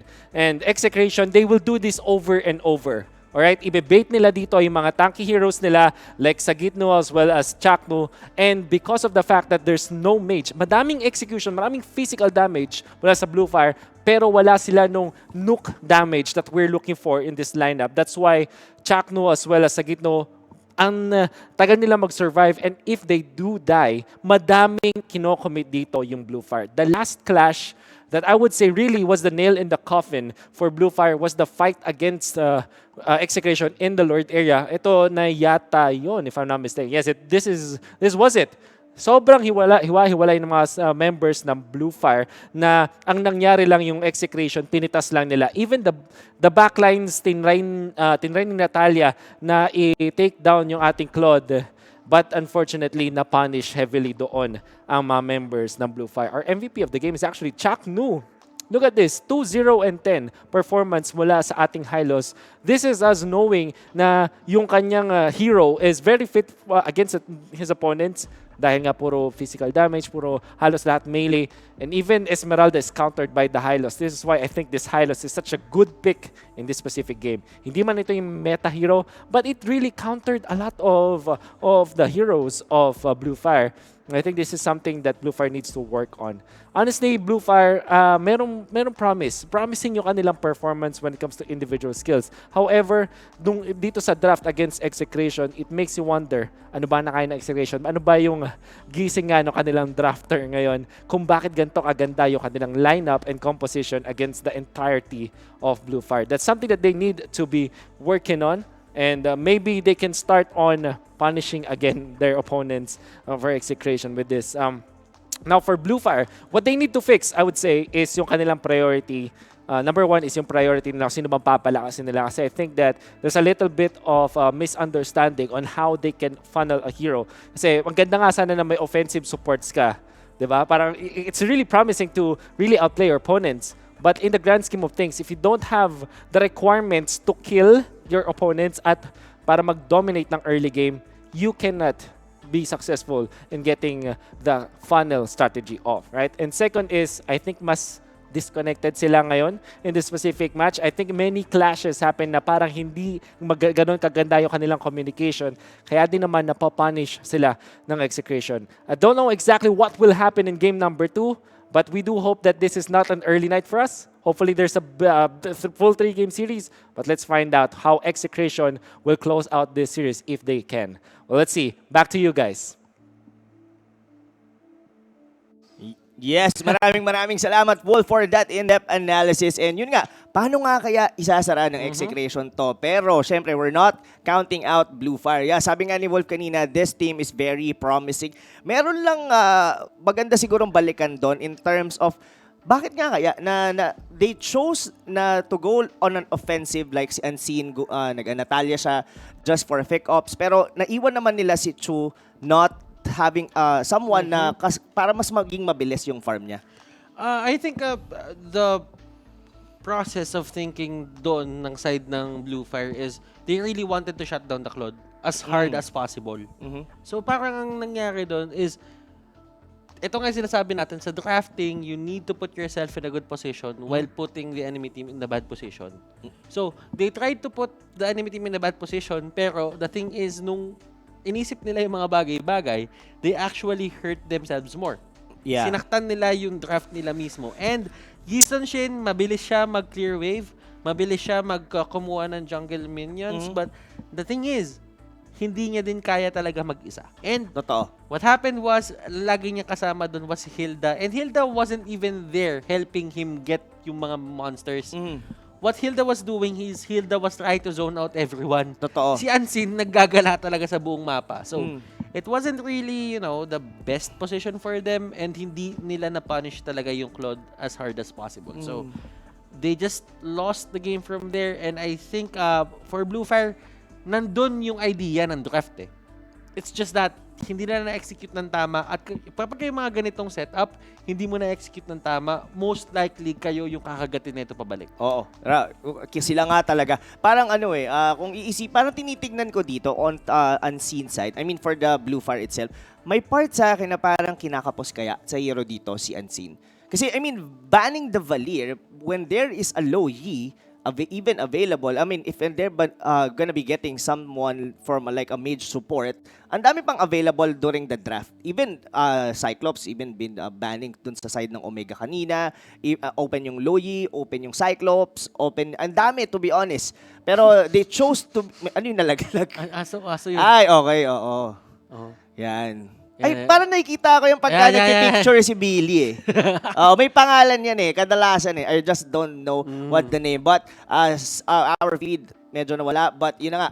So, ngayon, pag-usapan natin siguro, Butters, bukod doon sa... Bay, tingin ko magpo-Popol and Kupa si Chakno. Oo, pwede. Naramdaman ko. Parang si Popol and Chakno. Oo, si Popol. Si Popol and Chakno. Yan ano na yan? Giveaway na yan sa Blu Fire. Ay. Hindi, pakiramdam ko yung nag-drop sa kanila Pwede rin, no? Tinatanong nila, Dog, anong drop natin ngayon? Anong drop natin ngayon? Ipindot mo na lang.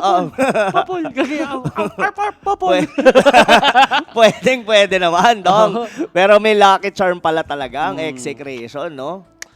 Maganda rin siguro yan, no? I mean, aside from the monikers ng mga teams, parang may certain like, sa mga, like sa basketball, di ba? Merong may mga parang mga, like, Eagles, mga ganyan, no? Falcons. Pero siguro, we'll have to see that on the other, I mean, sa mga susunod pa sigurong MPL. Pero now, match point to para sa Blu Fire, mga kaibigan. Paano nga kaya?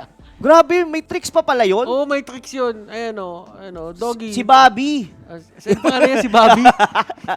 Naalala ko tuloy si Manjin. Hindi, feeling ko, pagka nandito si Manjin, yung pangalan yan si Bobby. Oo, si Bobby. Automatic, lahat ng bagay na hindi kilala ni Manjin, ang pangalan Bobby. Si Bobby. Bobby Tricks. Si Bobby Tricks. Well, in a way, it actually helps the atmosphere.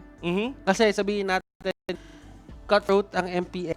The pressure is always there. And kung makikita mo, the dog just coming in, nag-iba yung itsura ng lahat. Oo. Naging mas playful sila. And the atmosphere became lighter. And to be honest, it's part of esports psychology din in a way na to get the pressure out. At para matanggal sa utak mo yung kinakatakutan mo o yung pressure sa utak sa sarili mo. You just have to have fun and the dog helps. Oo, the dog really helps.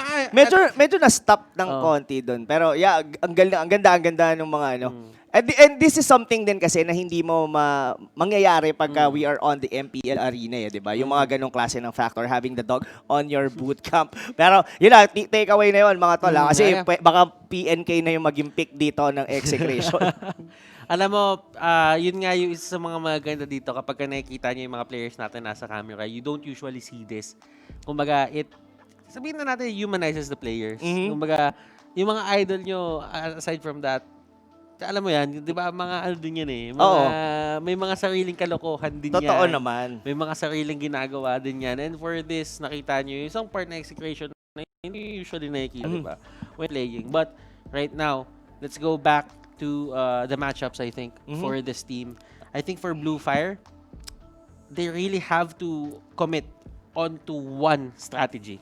I guess. Kasi when you go for the Yison Shin, isipin mo, Yison Shin ang kukunin nyo, then you wouldn't really commit on it at iiwan nyo siya na parang siya lang bahala sa sarili niya to defend for himself. Then, you're actually trying to do two strategies at once. Totoo. I mean, yung part na nagzo-zone out, yung Hilda and as well dun si Unseen with the Natalia. Then suddenly, meron silang parang somehow like a funnel na hero which is the YSS na hindi nga naging funnel kasi walang sumama sa kanya sa jungle. Kasi whenever you say funnel strategy, you would like to give all the resources papunta doon sa YSS. So meaning to say, mas mabilis kayo mag-rotate sa map. Pwede niyang kunin even the gold from your side lanes. Pero hindi yun nangyari kay Chu kanina kasi nga medyo bumagal siya. There was a time na siya lang din mismo yung kumukuha ng sarili niyang buff. Yeah, and sa totoo lang, if and only if naisipan nila mag-invade na lang, pwede. That could have been good kasi isipin mo, the capability of a Yison Shin to the early game, I feel naman na may mas potential siya against the Claude. If the Claude doesn't really get the 10 stacks sa Art of Thievery, I think that's going to be a big thing for him. Kaso kasi ang naisip ko doon is when you want to be aggressive and when you're zoning out and everyone is just roaming wherever the hell they want to roam, then that really sets you up na maging aggressive sa lane. Totoo yun. Saka going back doon nga, yung sabi mo, they should have invade yung buff. Alam ko, halos lampas pa sa kalahati yung nabawas ni Cripso doon sa orange buff na yun before pa siya nakita ni Eto Max. And there was also a time na malapit lang din doon yung YSS, but he chose na kunin na lang yung the minion doon sa may gilid, sa may top lane, yung malapit doon sa may crab. So, that was a complete miscommunication. In the point din na, sabi si Cripso naman, hindi niya na mabitawan yung orange buff kasi mamamatay na. Yeah. Diba? It could have been a fast. And yun yung isa sa mga pinaka tinitingnan ko talagang not really game-breaking or that was the play na natalo sila. It was more on the idea na if they got it, they could have made their lives easier. Pero kasi ang problema, parang alam mo yun, they weren't really on the same page at that point. So parang ang nangyari is, ano yung ginawa ni Hilda doon? And nakuha nila information nandito yung Hilda sa orange buff natin. So, merong ibang reaction na mangyayari doon sa may mapa. Tara, go natin yung baba kasi wala naman pala yung Hilda. And ayun nga yung sinasabi natin dito na if ever, yun yung isa sa mga bagay na kailangan mong alalahanin pala sa jungle. Okay? Ang jungle, walang minions na pumapasok doon. So, what does that mean?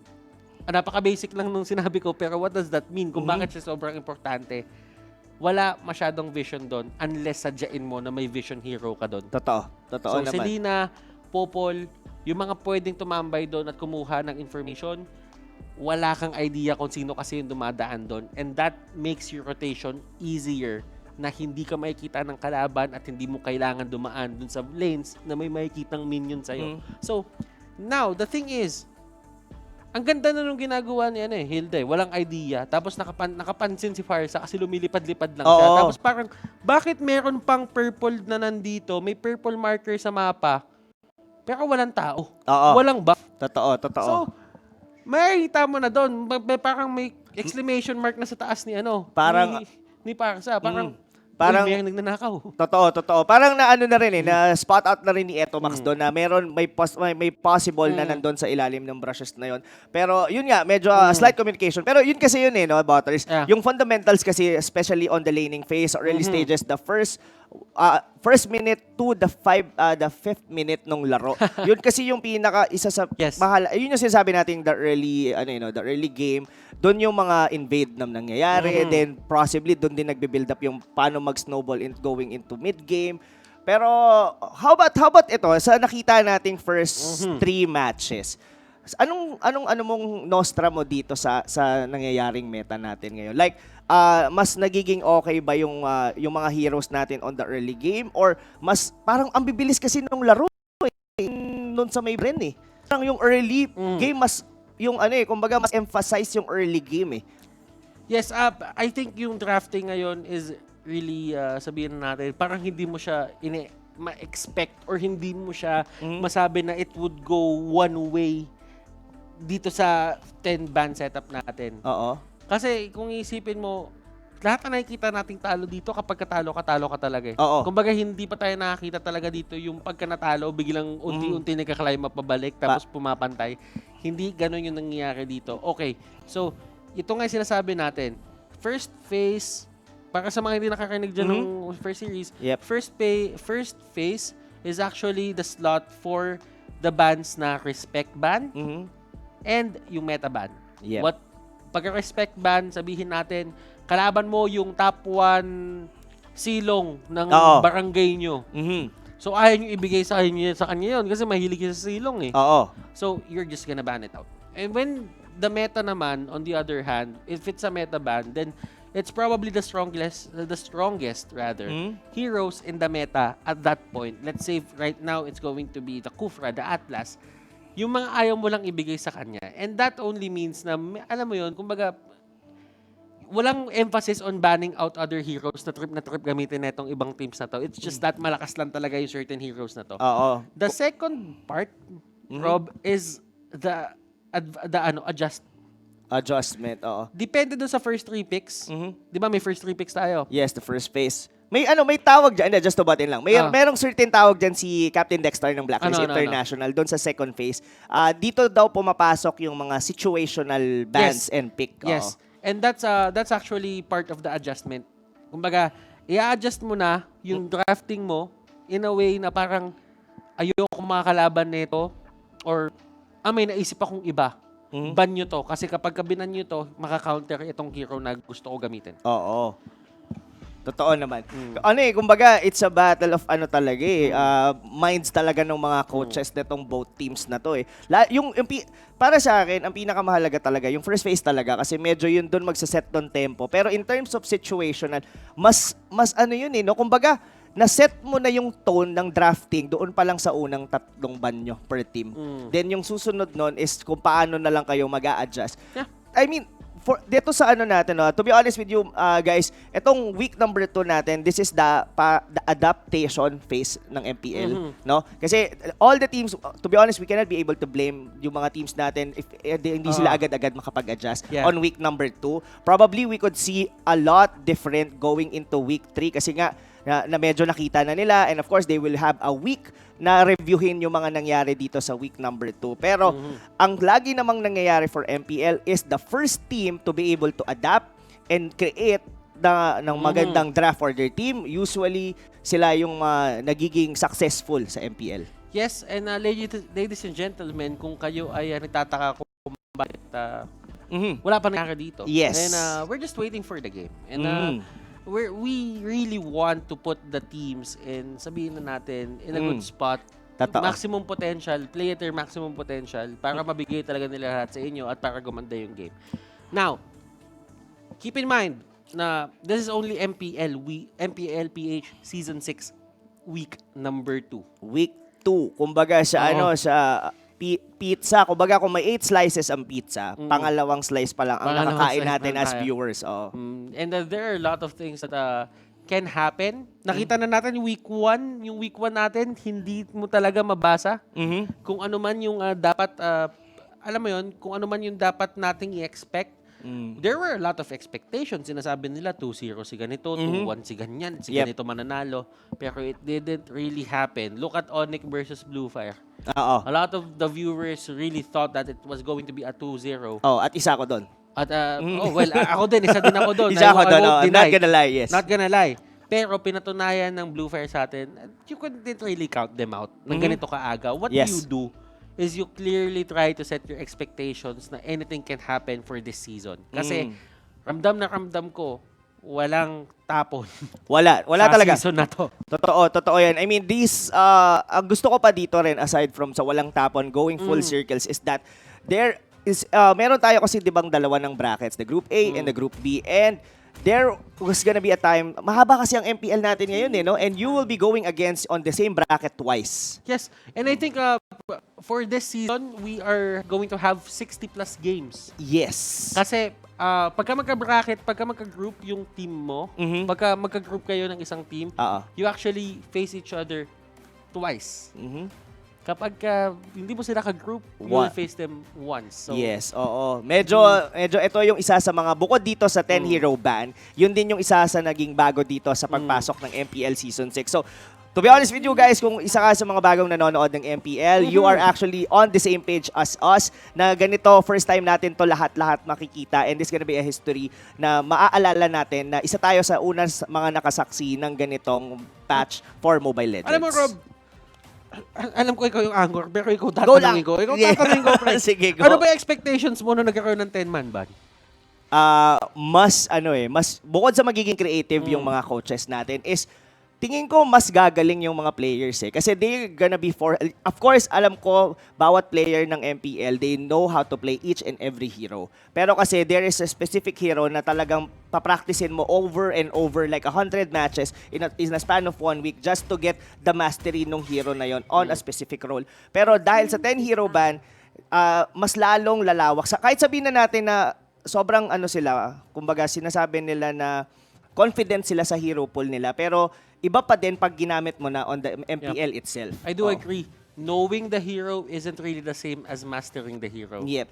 Kasi you can know the hero, play a hero, pero yung playing it at his maximum potential ng hero na yon, that is another thing to go for kung gusto mo mag-practice ng mga hero na yon. Sabihin natin, marunong ka mag-funny, Rob. Hindi. Sabihin, pero alam mo kung paano gumagana yung Fanny. Yep, oo naman. So, ibig sabihin, you know the hero. Yes, I know the hero, but I can't play the hero well. Pero hindi mo master yung hero. So, there's a thing like that. And consistently playing the hero, doon mo nalalaman talaga kung paano gumagana yon. And this is going to be the running trend. It's the sickening consistency. Kahit nakakaumay na siya, kailangan laruin mo yung hero na yon. And that is the trait of a pro player na hindi niya tatantanan yun as long as available yun, gagamitin niya yun. Totoo. Alam mo yun, naalala ko tuloy yung MPL Season 4 wherein si Venus, his Estes, I mean, if I'm not mistaken, that was 19-0 all throughout the whole season eh. Kung hindi, if I remember correctly yung numbers na yun, I mean, never natalo yung Estes ni Oh My Venus during MPL Season 4. And it was being forced na nga na binan nun, di ba? Nung Grand Finals. Pero that's gonna be a history for you to check. Pero now, ang pag-uusapan natin is na-open ngayon ang Selena dito sa drafting at kinuha agad ng Execration. Nakikita ko ngayon ang ngiti sa mga labi Max. Trip na ni Max to. And mind you, Execration, past seasons, I think season 4, if I'm not mistaken, ito yung ginagamit nila, yung Selena offlane ni Sagitno. If nababaguhan kayo kay Sagitno, siya po si May.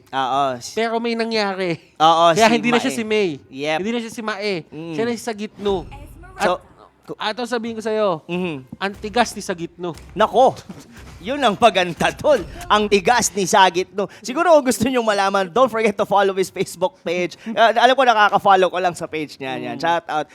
I think his real name was Jeff. Jeff Subang. Si Jeff Subang. Yeah, na-plug pa ng maigi. But ayun na nga. Pero still dito Butters still parehas pa rin yung pick dito ng Blu Fire. I guess talaga. Tama ba? Oo. Tama ba? Oo nga, tama naman. It was Jeff Subang. Para ito nga, yung pa rin ito lang palang maganda, no? Pagka sa bootcamp ka, pwede ka uminom anytime, any day. Ayun, tignan mo si Secret. Nagda-drop siya. Anong ginagawa niya habang nagda-drop? Naguhugas ng pinggan. Pwede, oo. Saka kumuha din ng tubig. Oo, yun ang isa sa mga no? The best pagka sa bootcamp ka naglalaro. Yung tinatawag na responsible gaming. Di ba? Stay hydrated kasi, Butters. Huwag mong kakalimutan. Mga viewer natin dyan. Wag yung kakalimutan uminom ng tubig. Make sure. Kasi mas okay nang may panglasa. Di ba? Kahit anong mangyari. Pero huwag ka mawawalan ng pag-asa pagka meron kang panglasa. Totoo yan, mga kaibigan. Pero tingin ko dito, inisip ko lang, Butters. So, kidding aside, ang ganda ng pick dito na Execration kasi may purple silang hero. Hindi, seryoso ako doon. Hindi, no pun intended. Itong purple, kasi sabi nila, pag ang mga ganitong hero mo, ikaw lang ang may karapatang gumamit ng Calamity Reaper, mga ganon. Tapos the jungle item, ano ba yun? The jungle item ng ng mage. I forgot the name. That was the curse sword ba? Tama ba? Star Shard. Star Shard, oo, di ba? Sila lang ang may karapatan yan. So, doon pa lang lamang nakagad dito ang Execration. And look at this Blu Fire. They just ban out the Hylos. Hylos! Bakit hindi? I mean, the Esmeralda is still there. The Hilda is still there. Kapag pinili na Execration yun, then Hylos will be another pain in the something baka dito sa side ng Blu Fire. Oo naman. Saka yan isa yun sa nagbigay ng pahirap sa kanila yung Hylos ni Chakno kanini. No? Well, hindi nila alam na PNK na ngayon si Chakno kasi kanina yun yung aso niya. Hindi, tinanong niya kasi yun. Ano yung baban natin? Balir, Pero kidding aside mga kaibigan, yung balir kasi talaga, one of the strength din na hero dito ni Unseen and nire-respeto yon ng Execration. Yeah. Execration on the other hand, I like the X-Borg. The X-Borg is one of those heroes na parang hindi na masyado pinapansin ngayon.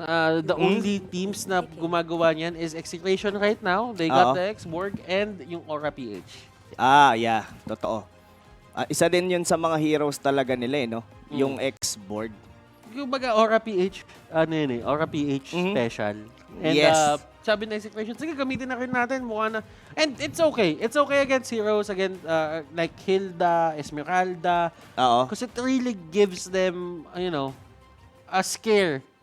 Na baka kapag nasa bugas nila last insanity, it's still a good chunk of damage. It won't be able to take them down. Pero kasi, for these heroes na gusto mo mag-sustain, you don't want to lose HP ng ganong kabilis. Oo, totoo. Totoo naman. Saka sustainable din kasi talaga sa lane, no? Itong X-Borg. Pero what's gonna be the fourth pick dito ng Blu Fire? They still don't have an unseen hero. And that's gonna be your... Grabe, no? Sustain is the name of the game for Blu Fire. Kumbaga, yung side lanes nila talaga, ang sobrang tigas. Ang maganda pa pala dito, no, Butters, Selena is not a good hero na lagyan ng isang necklace of Durance. Well, they do have here the answer from the Kagura's name and as well the ultimate coming from Basha. Kagura dito is picked, and that is a... Definitely that's a Teka. Hindi si Selena eh. Oo. You cannot put this... Parang I would give more priority para kay Kagura kaysa doon kay Selena. Totoo. Pero I guess it's gonna be side lane siguro tong Kagura, no? Then, a defensive side lane naman or the off lane na tinatawag yung kay Basha. Kasi nilalagay na rin sometimes yung Basha sa side. Hindi na siya yung sumasama doon sa rotation sa gitna. But, hindi pa natin to nakikita. That's gonna be unseen on the Nana. Wow! If I'm not mistaken, this is the first time ng Nana sa MPL Season 6. Yeah. Oo. Hindi naman siguro ito yung Nana na marksman. No? Kasi I did saw in a different match na ginamit yan ni Toshi. Pero yeah, I guess this is gonna be a support na mage na Nana. Yeah, very unseen. Very unseen. You haven't seen this before. You haven't seen this before. And alam mo, ito na lang yung sasabihin ko dito. Execration, they have the answers. Nasa kanila si Baksha. I really like their idea na kumuha na sila ng answer from there on out. Uranus and Esmeralda is accounted for kahit papano. But the thing is, can they make the Selena Kagura setup work? Totoo. Yun pa isa doon no? Tapos especially ang tanky masyado ng mga heroes ng Blu Fire. They do have the Uranus, nandun din si Creep. So of course na naman yata yung gagamit ng Hilda. Wow. Definitely, yung medyo mabagal siguro yung makikita nating early game kasi nga sobrang tanky ng mga hero, hindi agad-agad na mamamatay. Pero how they would be able to sustain the lane, yun yung magiging tanong for the side of Blu Fire. Ito na, match point for Blu Fire. Second game natin on this series, Execration versus Blu Fire. Sino nga kaya ang makakapagtapos ng laban na to? Yes, Execration ngayon. And Blu Fire, kailangan bumawi ng Blu Fire dito ng isang game para madala tayo ng game number 3. Kapag hindi, this is going to be an early night for everyone kasi 2-0 ang meron tayo ngayong araw. Oo, grabe. Ang ganda rin ng rotation. Iniwan pala nila yung top. Walang nag-side lane for the side of Execration. Talagang 5 yung man yung ikot nila. Iniwan na nila. Hindi na nila hinayaan and they just go for the very aggressive play. I like this coming out from Execration. Blu Fire on the other hand, medyo naghahanap sila ngayon kung ano ba itong ginagawa ng Execration. Oo, medyo may ganitong setup din yung Exe before the 4-1 na ginawa nila. I forgot if it's Season 4 or Season 5. So, pero ito, kakaiba to, mga tol. Kasi ang ikot nila dito, 5 sila. Pero ngayon, nag-dismantle na sila. O pumunta na sa top, doon yung X-Borg and yung farm naman nagpunta. So, medyo siguro there's a part doon sa rotation na yon na hindi agad-agad na ma-invade doon si Hate. Kumbaga, 5 kasi sila, just in case lang na mag-i-invade yung Blu Fire, mako-caught off guard nila yon. Yeah, nagigets ko yung idea dito ng Execration kung bakit nila pinocus muna yung mid lane. Kasi kaya naman kaya naman mag-travel nung Ling from mid to bottom ng parang isang iglap lang. Oo. Kumbaga, hindi rin ganun masasayang yung mga minion waves. Kahit nasabihin nila na wala agad na hero doon sa certain lane na yun. And in terms of the side lanes, as long as walang cannons doon sa may wave, it's not going to be a problem because as we all know, hindi naman ganun kabilis mag-push.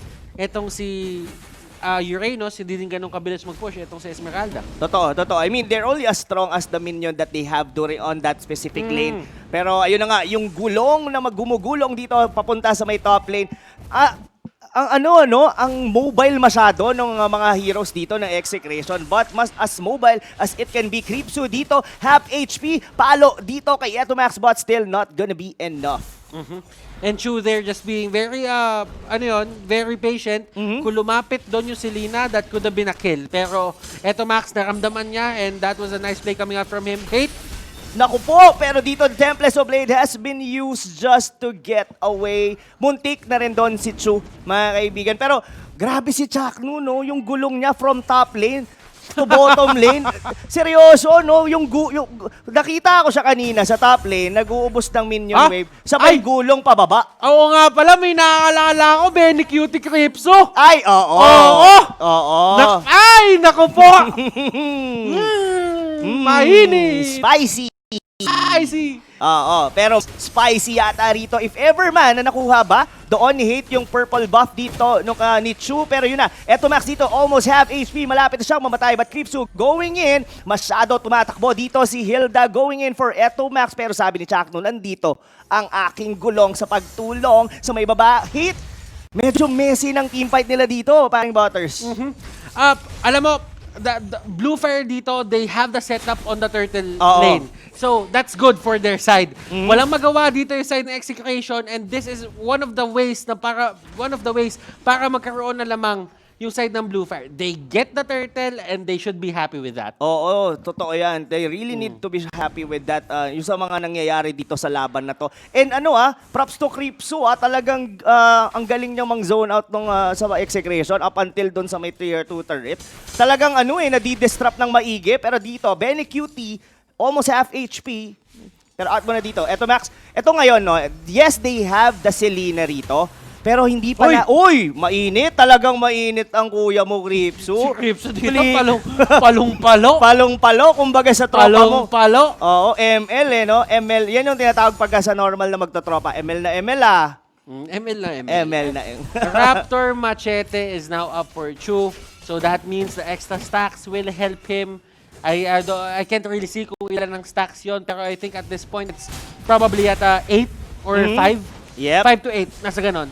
Sa gitna on the other hand, sa may pinakataas, tignan mo yung laban na ginagawa nila dito. Si Hate talagang pinipilit niya lang dito si Lim sa baba. Exactly. Now, this gives me to think, Butters, going in, for sure, the early game, medyo, ito na yan going into the mid game, tingin ko aabot talaga tayo sa late game compared to the previous matches. Pero mamaya na natin pag-usapan yan dahil dito HP, Eto Max, and even Hate is almost half HP. Mukhang magpo-push na rito ang Execration. And probably invade as well the purple buff dito ng Ling. And ito yung ginagawa ni Chakno dito, ito talaga yung signature niya. Pero the Nana was there to actually help them get him into the Totoro mode. Totoro mode, pero not enough to kill doon because the passive of the Nana was there, but the trap will be securing the kill for the Nana. But, eto Max, will be burst out by Chu. Ito ngayon yung tatanong ko pala talaga sa'yo, Butters. Kasi pagka napunta tayo sa late game, sobra nang magiging tanky ng team ng Blu Fire. Yeah, Esmeralda, Hilda, everyone else. And Chu is so mobile na hindi mo rin agad-agad mababurst down. How it would pan out. Pero mamaya na yan. Templars of Blade has been used by Hate pero not to the full extent. Dahil si Secret dito hindi na nagtatago. Going in. Grabe, minamama na nila dito ang Execration. 2 turtles for the side of Blu Fire and that is stopping Execration from engaging etong team na to. Kripsu gets called out. Last Insanity pang disengage. Secret dito and the others tatakbo na lang. They know that hindi nila dapat puwersahin yung mga bagay-bagay dito kasi slowly but surely lumalamang at lumalamang sila. Totoo yan. Slowly but surely. Ito pa ngayon ang ang dilemma in terms of having na hyper carry na isang Link. Kasi there is no one on the side of Blu Fire. Well, nandun si Chu probably na pwede mo ma-burst. Kaso it's so mobile. Pero mamaya na yan dahil dito pasok si Chu, mukhang mamamatay yung gulong dahil walang tumulong doon kay Chaknu and he's gonna be going down. Pero dito mukhang ina-eye out nila dito si Hate. Will they be able to be successful? Pero samang zone. Look at how Kripsu zoning out Execration. Map vision-wise, kitang-kita nila kung saan umiikot ang Exe. Now, Rob, clearly, hindi nagpipay off etong ginawa nilang Selena Kagura setup for the early game. Pero the thing is, a Kagura could actually scale into the late game as well. Selena just loses the power pagdatapos ng mid game Oo. Pero at least may insurance din sila dito. Pero ito yung ginagawa ng Blu Fire. Oo, ang ginagawa nila dito, Butters, is yung last insanity, halos walang damage. But limbs will be taken out by hate sa may bandang likod. Enough na ba yun para manalo dito ang Execration? Mukhang enough na nga! Because sabi na nga, yung payong kapatid, pinalo dito ni Benny Cutie and Sagit 2 will be taking the kill. Ang naiwan na lang dito, si Unseen, may passive ka kaya? Sabi ni Etomax, wala akong pake dahil papasok pa rin ako and still nabuhay pa rin naman si Unseen. But what a beautiful team fight na manggagaling sa Execration. From payong nakasya sa bag mo to micromatic. Oo, grabe, no? Pebrela yata yung ano niyan. Yung mga mahaling payong. Yung pag kahit bagyo, hindi bumabalik. Oo, pre. Secured ang tinda mo. Oo, secured. Future secured. Pagka ganyan ang iyong payong, tol. Oo. Ayan. Eto na, nabuo na ni Army ng Etomax, may Calamity Reaper. Yan lang yung hinihintay kong buuin. So, Calamity Reaper is up doon sa Army ni Etomax. Pero dito, Limbs, mukhang hindi pa siya enough dahil hahabol siya rito. Etomax dito on the bridge. Pero sabi ni Chakno, nandito na yung gulong, mga tol, and hate will be there onto the backlanes. Will they be able to kill dito si Limbs? Habol pa sila dito. Abyssal Arrow. Almost hitting Limbs pero hindi pa din tumama. Guys, hitbox. Yung hitbox. Ang sexy ng Esmeralda. Oo, iba. Iba yung bewang niya ni Esme. Pero ito na. Our Gillette Instant Replay, #Shave the Day. Ito yung nangyari. Almost kung titignan mo dito, yung damage, AOE damage coming from Execration, the yin yang overturn, giving a slow and damage as well for the whole Blu Fire. Parang naipit sila doon sa lugar na yun na wala nang labasan or alisan. And right now, nakikita mo si Chakno dito, talagang pinipilit niya lang niya si Secret dito. Naipit na sa may gitna. The stun is there. Secret dito, mukhang siya tutumba. Nag-play-by-play na ako. Go! It's okay lang, Butters, dahil masyado ako nag-e-enjoy sa pagtingin dun sa gulong. Seryoso, grabe yung gulong. Ito na, Chakno, grabe talaga. The way the zone out dito ni Chakno ngayon, nararamdaman na natin dito yung lakas ng draft dito ng Execration. Will they be able to be successful? Yun ang tanong. Pero Limbs dito, tamang out lang muna para kay Hate. And still, Etomax. Wow. Alam mo, seemingly, it's like a messy team fight overall. Pero grabe. Grabe pag nagpadikit-dikit. Look na, ito na, ang hinihintay nating araw na tumama kay Limbs pero makakapag-out pa nga naman pero hahabulin siya sa likod ni Benny Cutie and as well ni Hate with a Tempest of Blade. But a shutdown, patay pa rin naman siya dito ng Lancelot. Hindi pa sila huminto dito, Butters. Wala silang pakialam doon sa torre. Pero yun na, pinansin na dito ni Etomax. Basagin na muna natin, tol. Masyado na tayong malalim at mukhang mapapanish yata dito ang Execration. This is a very bad timing for the side of Execration. Kung papansinin mo, the line is now up and malapit sila masyado. Kung manalo ang Blu Fire dito, this could be an easy lord for them. Pero sabi ni Hate, meron akong ibang nasa isip. Tara, labanan natin. Gusto nila to eh. Ito yung gusto nila eh. Gustong-gusto mo talaga yan. Channel the hate dito kay Tropa. Oh my God. At from a messy team fight into a very successful one, probably getting the purple buff din as well. Pero syempre, yung signature teleport, pag nakakapatay, hindi pwedeng mawala. And this is them just taunting their enemies, psychological warfare. Wala mang trash tukan na nagaganap. Wala. Pero merong onting asaran na nasisingit. At nasingit na rin dito for our Gillette Instant Replay, #Shave the Day. Ito na yung sunod naman na nangyari from the previous fight. Sabi nga dito ni Butters, ito yung gusto nyo, ito ang ibibigay namin sa inyo. Unseen has been killed there as a Nana. Now, medyo hindi na natin nararamdaman ngayon yung support dito ng Blu Fire. Kumbaga, parang naiipit na lang yung Nana o na collateral damage nung lahat nung nangyayaring mga AOE. But Arrow, tatama ka kaya, pero masyadong kitang-kita ni Limbs yun. Pero sabi ni Hate, ano naman? Pero out na muna sila dito mga tol. But still, mga kaibigan, this is still an even ball game. Almost 3,000 lang naman yung lamang dito na Execration. And I guess, this is, pwede pa tong magbago. Anything can happen still dito, lalo na, lalabas na ang Luminous Lord. Gusto ko yung fact na kapag ka nandoon si Etomax sa lane na yun, always ready si Hate umikot. Oo, totoo. Kasi he knows na kapag may tinamaan si Etomax ng pana, that's going to be an easy kill for him. Pero doon sa taas may nangyayaring away. Oo, yung dalawa, si Limbs pati si Hate. Kanina pa nagkikita sa side lane. Parang silang dalawa. Now, still, parang pa rin tricky pa din if ever na mag-lord dito ang Execration. I think sa taas? Oh, yun nga. Doon pa rin. Ganun pa din nangyayari. But I think dalawang assassin na yata yung naglalaban doon. Alam nila dito na wala dito si Higit. Probably this gonna be a fake Lord. Okay. Parang hindi pa sila ganun ka-confident Pero almost half HP na dito, Butters and Lord. Hate is here as well. They have 2 retribution. Secret dito gets caught out. Oh! And Secret will go down. Yes, definitely go down. Wala yung kunat ng isang Uranus doon sa sakit na binabato dito ni Hate, and Scriptsu might be next. Ito na nga kaya ang katapusan ng Blu Fire dahil the whole Execration squad are going in with the last insanity, not hitting because the flicker out. Pero sabi nila, hindi enough yan dahil hahabol kami dito mga tol. Sa may bandang likod, 3 members dito ng Blu Fire as being zoned out by Execration. This might be a free Lord para sa Execration. Ang ganda ng team fight na yon at 12 minutes into the game. Nakita mo kung paano yung turn na ginawa ng Execration doon. They realized na nandun na si Hate. They did not focus the Lord. They went straight to the enemy team. Tinake down nila agad si Secret, and the rest is history.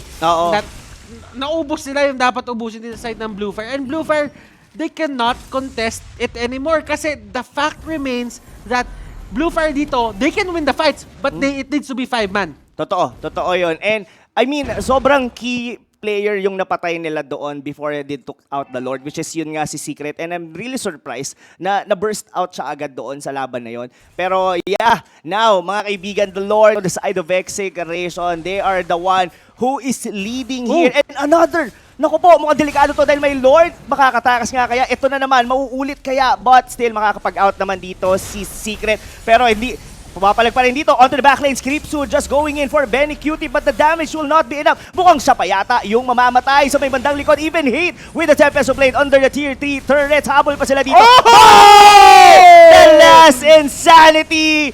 Grabing nabaliw, pero yun na nga, Secret might actually go down as well. Makakabalik pa nga kaya sa base. Sabi nila, but the Lord is still alive. Revitalized has been popped. Pasok sila dito, mukhang pinutupuruhan na rito. Benny Cutie already attacking the base, but walang minion wave. But sabi ni Hate dito, basagin nyo muna mga pre, yung Torre doon sa may taas. Secret will be taken down by the Link. And now, another team fight. Labang na lamang, pasok na pasok. Execration just being a double kill dito for Link. And another kill for Selena. Scriptsu will be going down, and Execration just showing who's the boss here on game number 2. Stellar performance coming out from Execration. Yung course nilang 3, it might have been the support show ng game number 1. But for this game, itaas yung kamay nyo at patunayan nyo na kayo yan. At may, grabe, sure ako si Billy yung pumapalakpak na yun. Si Billy pumapalakpak. I just want to put it into your attention, ladies and gentlemen, yung mga viewers natin dito, na that was a very good, that was a stellar performance coming out from the 3 cores na meron dito, yung Execration. Yes. They didn't have the lead into the early game. But what happened was, it was good team fights coming out from them.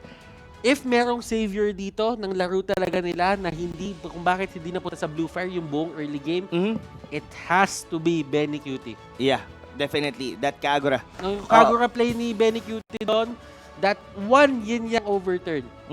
Na-overturn yung buong laro. Totoo. Yun talaga. Yung kumbaga, kung may term na the table subturn, doon napunta yon sa play na yon from the yin-yang overturn doon ng Kagura. That was on the Lord Pit, no? Grabe. Wow. What a turn of events, mga kaibigan. All throughout, like early to mid-game, kung mapapansin mo, it's like Blu Fire, parang may suntok sila dito. Both of the teams naman talaga may suntok sila. Pero yung specific thing na nangyari doon, from the Kagura na almost na-wipe out nila doon yung Blu Fire, parang nag-snowball na from there. It really helped yung case dito ng Execration with the team fights that they took, yung positioning nila. Because the thing is, it was really good, looking good for the side of Chu. Dalawang turtle buff ang nakuha ni Chu sa game na yon. Hate didn't get anything. Pero, the thing is, it's all about teamwork and execution for Execration. Totoo.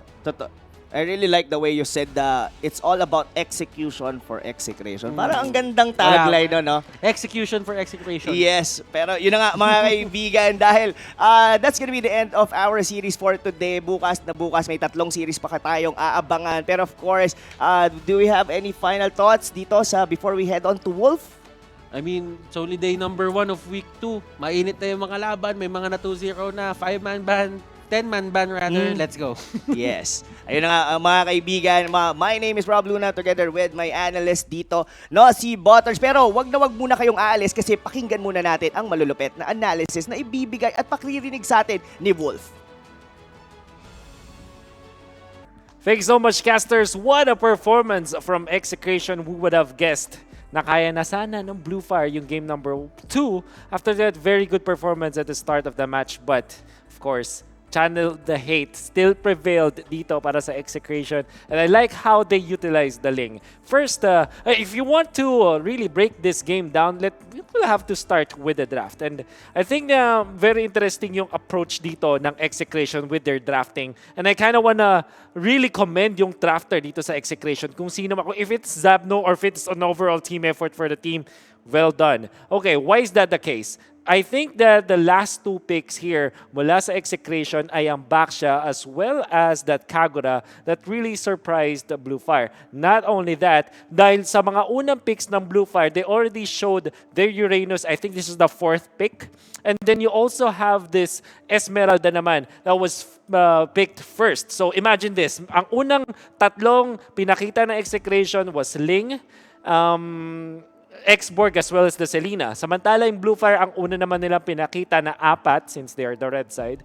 They showed Hilda, Esme, Lance, and the Uranus. Very strong side lanes, very solid mid din in the early stages of the game. But then again, may malaking loophole dito ang draft ng Blu Fire, which is yung pinakita na nila yung Esmeralda and Uranus. While it's true na napakalakas itong combo na to, imagine if this was controlled by any other team, ang ganda sana. But Execration countered once again. Just like in game number 1 na kinuha nila yung high loss na last pick mula kay Chaknu, now they showed the Baksha. And maybe later during the post-game stats, makikita natin how crucial this Baksha is. Why? Napakasimple. For the longest time, even in the past seasons, we know that the Baksha actually answers the Esmeralda, the Uranus, and any other sustain-based lineup. Now, merong last pick na Nana dito coming out from Blu Fire, and you might wonder, ano nga ba yung ideology? Why they pick the Nana? Well, honestly, I could have sworn na baka Cyclops sana yung ilalast pick nila because that's what they're lacking. Wala na silang mage support. Naban yung Farsa, naban yung Valier, and there's Selena on the other side. Ano ba yung pwede nila i-pick? So it's a toss-up between other heroes, right? I mean, they chose Nana dahil dun sa hard lockdown niya sana against the Ling. And if you think about it, okay, siguro nag-make sense nga dito yung Molina laban sa Ling and any other hero here from Execration. Plus the fact na may magic amplification ng Nana to go with the Uranus as the Esmeralda sana, that would have been perfect. However, Ling and the Hate showed this with the proper timing.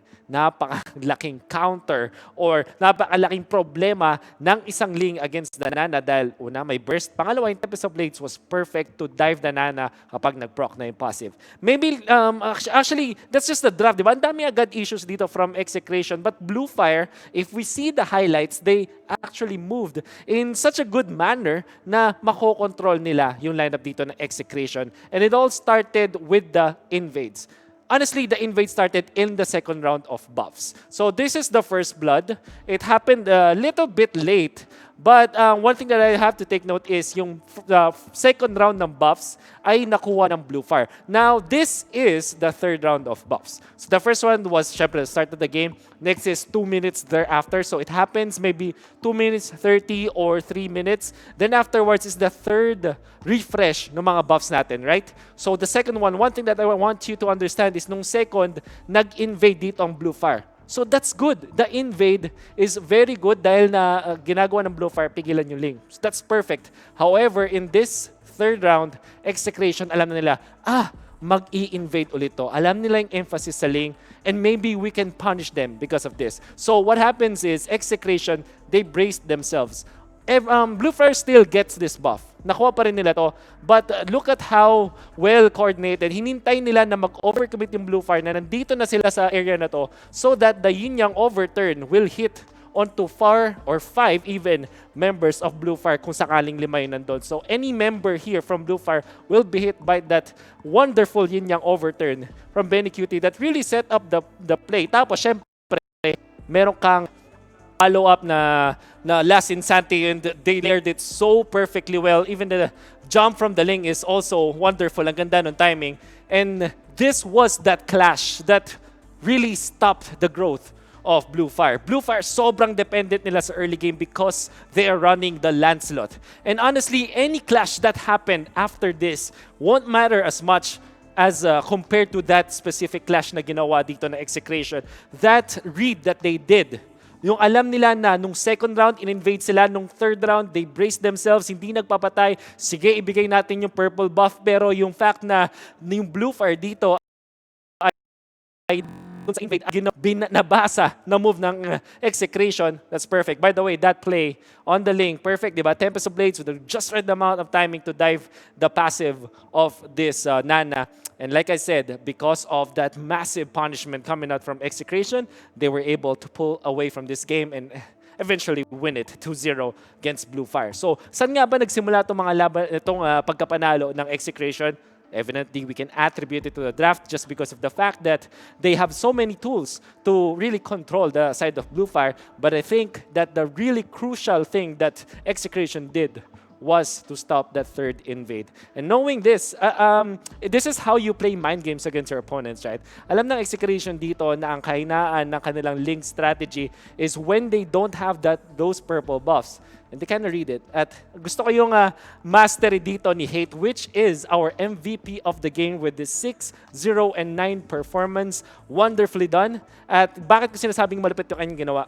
Normally, links, pag na-meet nyo sa mga pub matches nyo or mapanood nyo sa ibang names, nagwawala na sila pag wala silang second or third purple buff. But what Hate did is to really endure. Tiis pogi, ang tawag natin dito. Tiis pogi technique. Sige, hindi ka makakuha ng unang purple buff, bawi tayo susunod. And this is also attributed to the fact that Hate's Ling was phenomenal in the past season, and we can see it being channeled once again. Back-to-back, napaka-lupit na performance of Hate, and really, really good when it comes to performing in MPL Season 6. And really proving me wrong. Honestly, if you've watched some videos outside of MPL, hindi ako bumoto sa Execration just because of the fact that I thought that Blu Fire had something in them. But unfortunately, that fire did not awoken.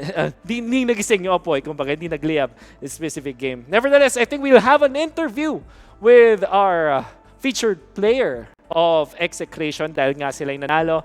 And we can interview. Okay, so I think this is Hate, if I'm not mistaken. Dek, hello? Hello po. Okay, so Hate, kamustahin mo naman yung mga viewers natin na nanonood sa inyo ngayon? Shoutout sa inyo dyan. Salamat sa mga sumusuporta sa amin. Oo. Hate, nahirapan ba kayo nung game number 2? Kamusta naman yung Ling performance mo doon? Nahirapan ba kayo o nadalian ba kayo sa game na yun? Nahirapan naman po kasi sobrang lakas ng early nila eh. Parang ang hirap pigilan, parang ano. Kaya yun na lang, naghintay na lang kami ng proper timing para mag-overcommit sila dun sa ano, sa blue buff ko. Tapos yun, parang inubos na lang namin kahit ibigay lang yung blue. Oh, yung third na tinry nila mag-invade, diba? Yung pangatlong buff, tapos yun yung nakuha ninyo. Mabilis lang, describe mo yung communication sa inyo nung medyo lugi kayo sa early. Paano kayo nag-usap-usap para bawiin yung laban? Sabi ay may nag-shot call sa amin ng ano, mag-invade ulit sa ano sa blue, tas limahin natin ganun, parang abangan namin. Perfect. Okay. Ngayon, eto na lang madami nag-expect sa Execration. At ano pa ba yung pwede naming makita sa inyo? I-hype mo naman yung pwede pa naming abangan sa Execration ngayon. Ano lang po, mga more improvements lang, parang yung mga pagkakamali namin ng Season 5, parang yun lang, ini-improve namin. Okay, thank you. Parang nag-practice lang kami ng ano, nag-practice. Okay. So last question kasi siguro actually hindi pala question eh. Bumati ka na ngayon, bigyan mo na ng shoutout yung mga gusto mong i-shoutout at magpasalamat ka na sa mga gusto mong pasalamatan. Go! Shoutout nga pala sa ano, sa mama ko. Nanonood lagi ng live ng laro ko, tapos ano, sa pamilya ko diyan, sa mga tropa ko diyan sa ano, sa Pangarap, tapos sa team ko, sa buong team ko, shoutout sa inyo. Tapos sa girlfriend ko. Okay. Thank you so much, Hate. Congratulations. At we expect to see more from you. Maraming salamat, Hate, of course, from Execration.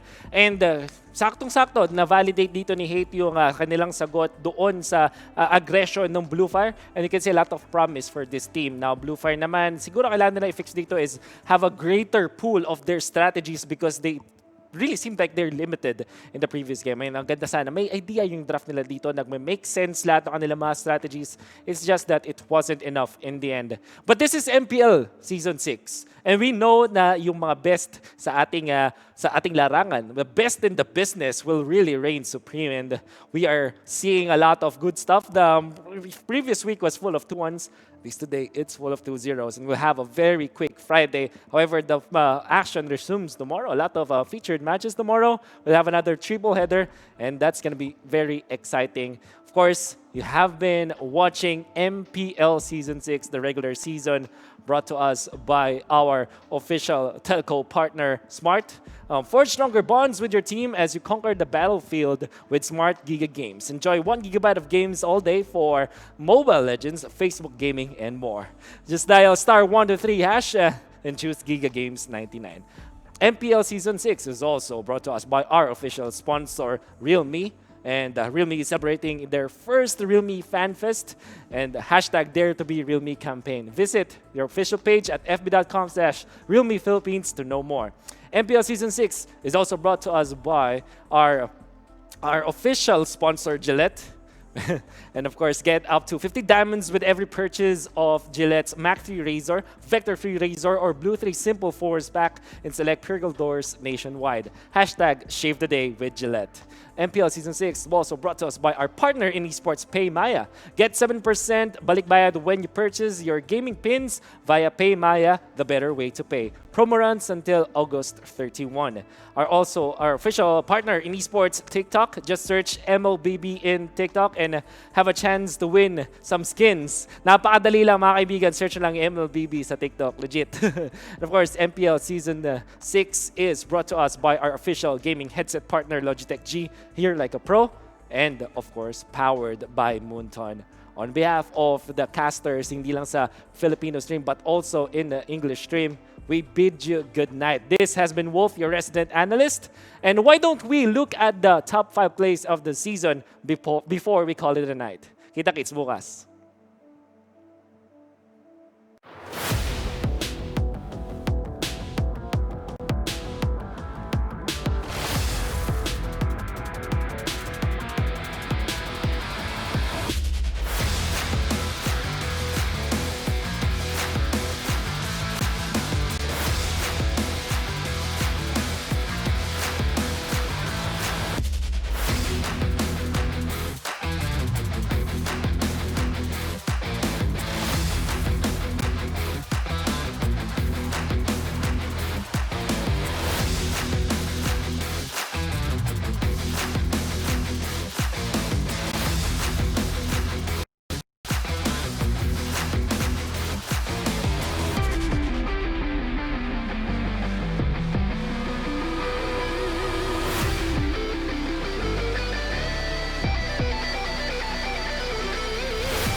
Giga Games 99.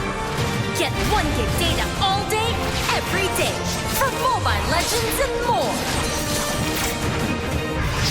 Game to be great with Smart Giga Games 99.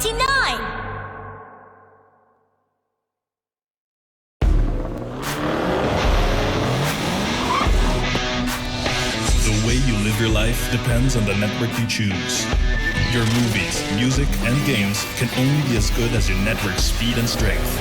Slow means game over. But the Philippines' fastest mobile data network means game changing. Choose the network that gives you what you truly enjoy. How do you know about this Giga Life? Simple and smart ako.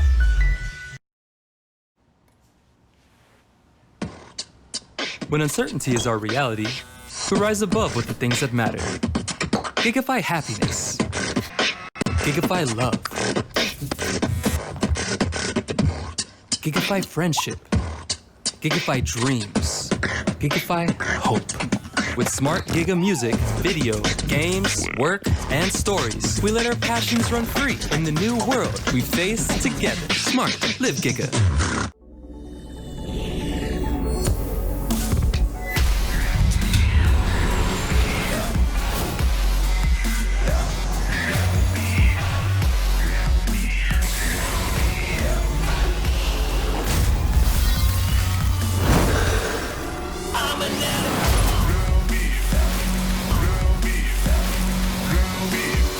Realme smartphone. Dare to leap.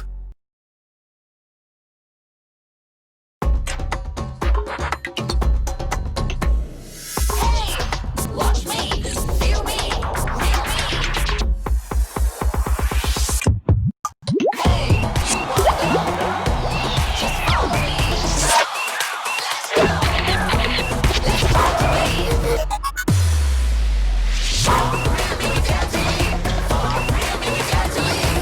Realme Watch. Time to be smarter. Realme Dare to leap.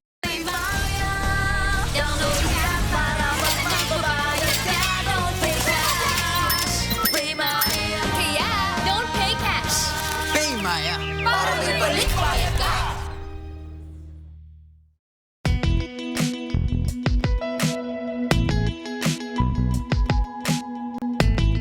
You've got me on the edge. Legit, right? Not quite. Just like your disposable razor. It's time you switch your disposable razor for your legit first shave so you can be every bit legit. Gillette Mac 3. For a closer shave, less irritation, switch to Gillette Mac 3.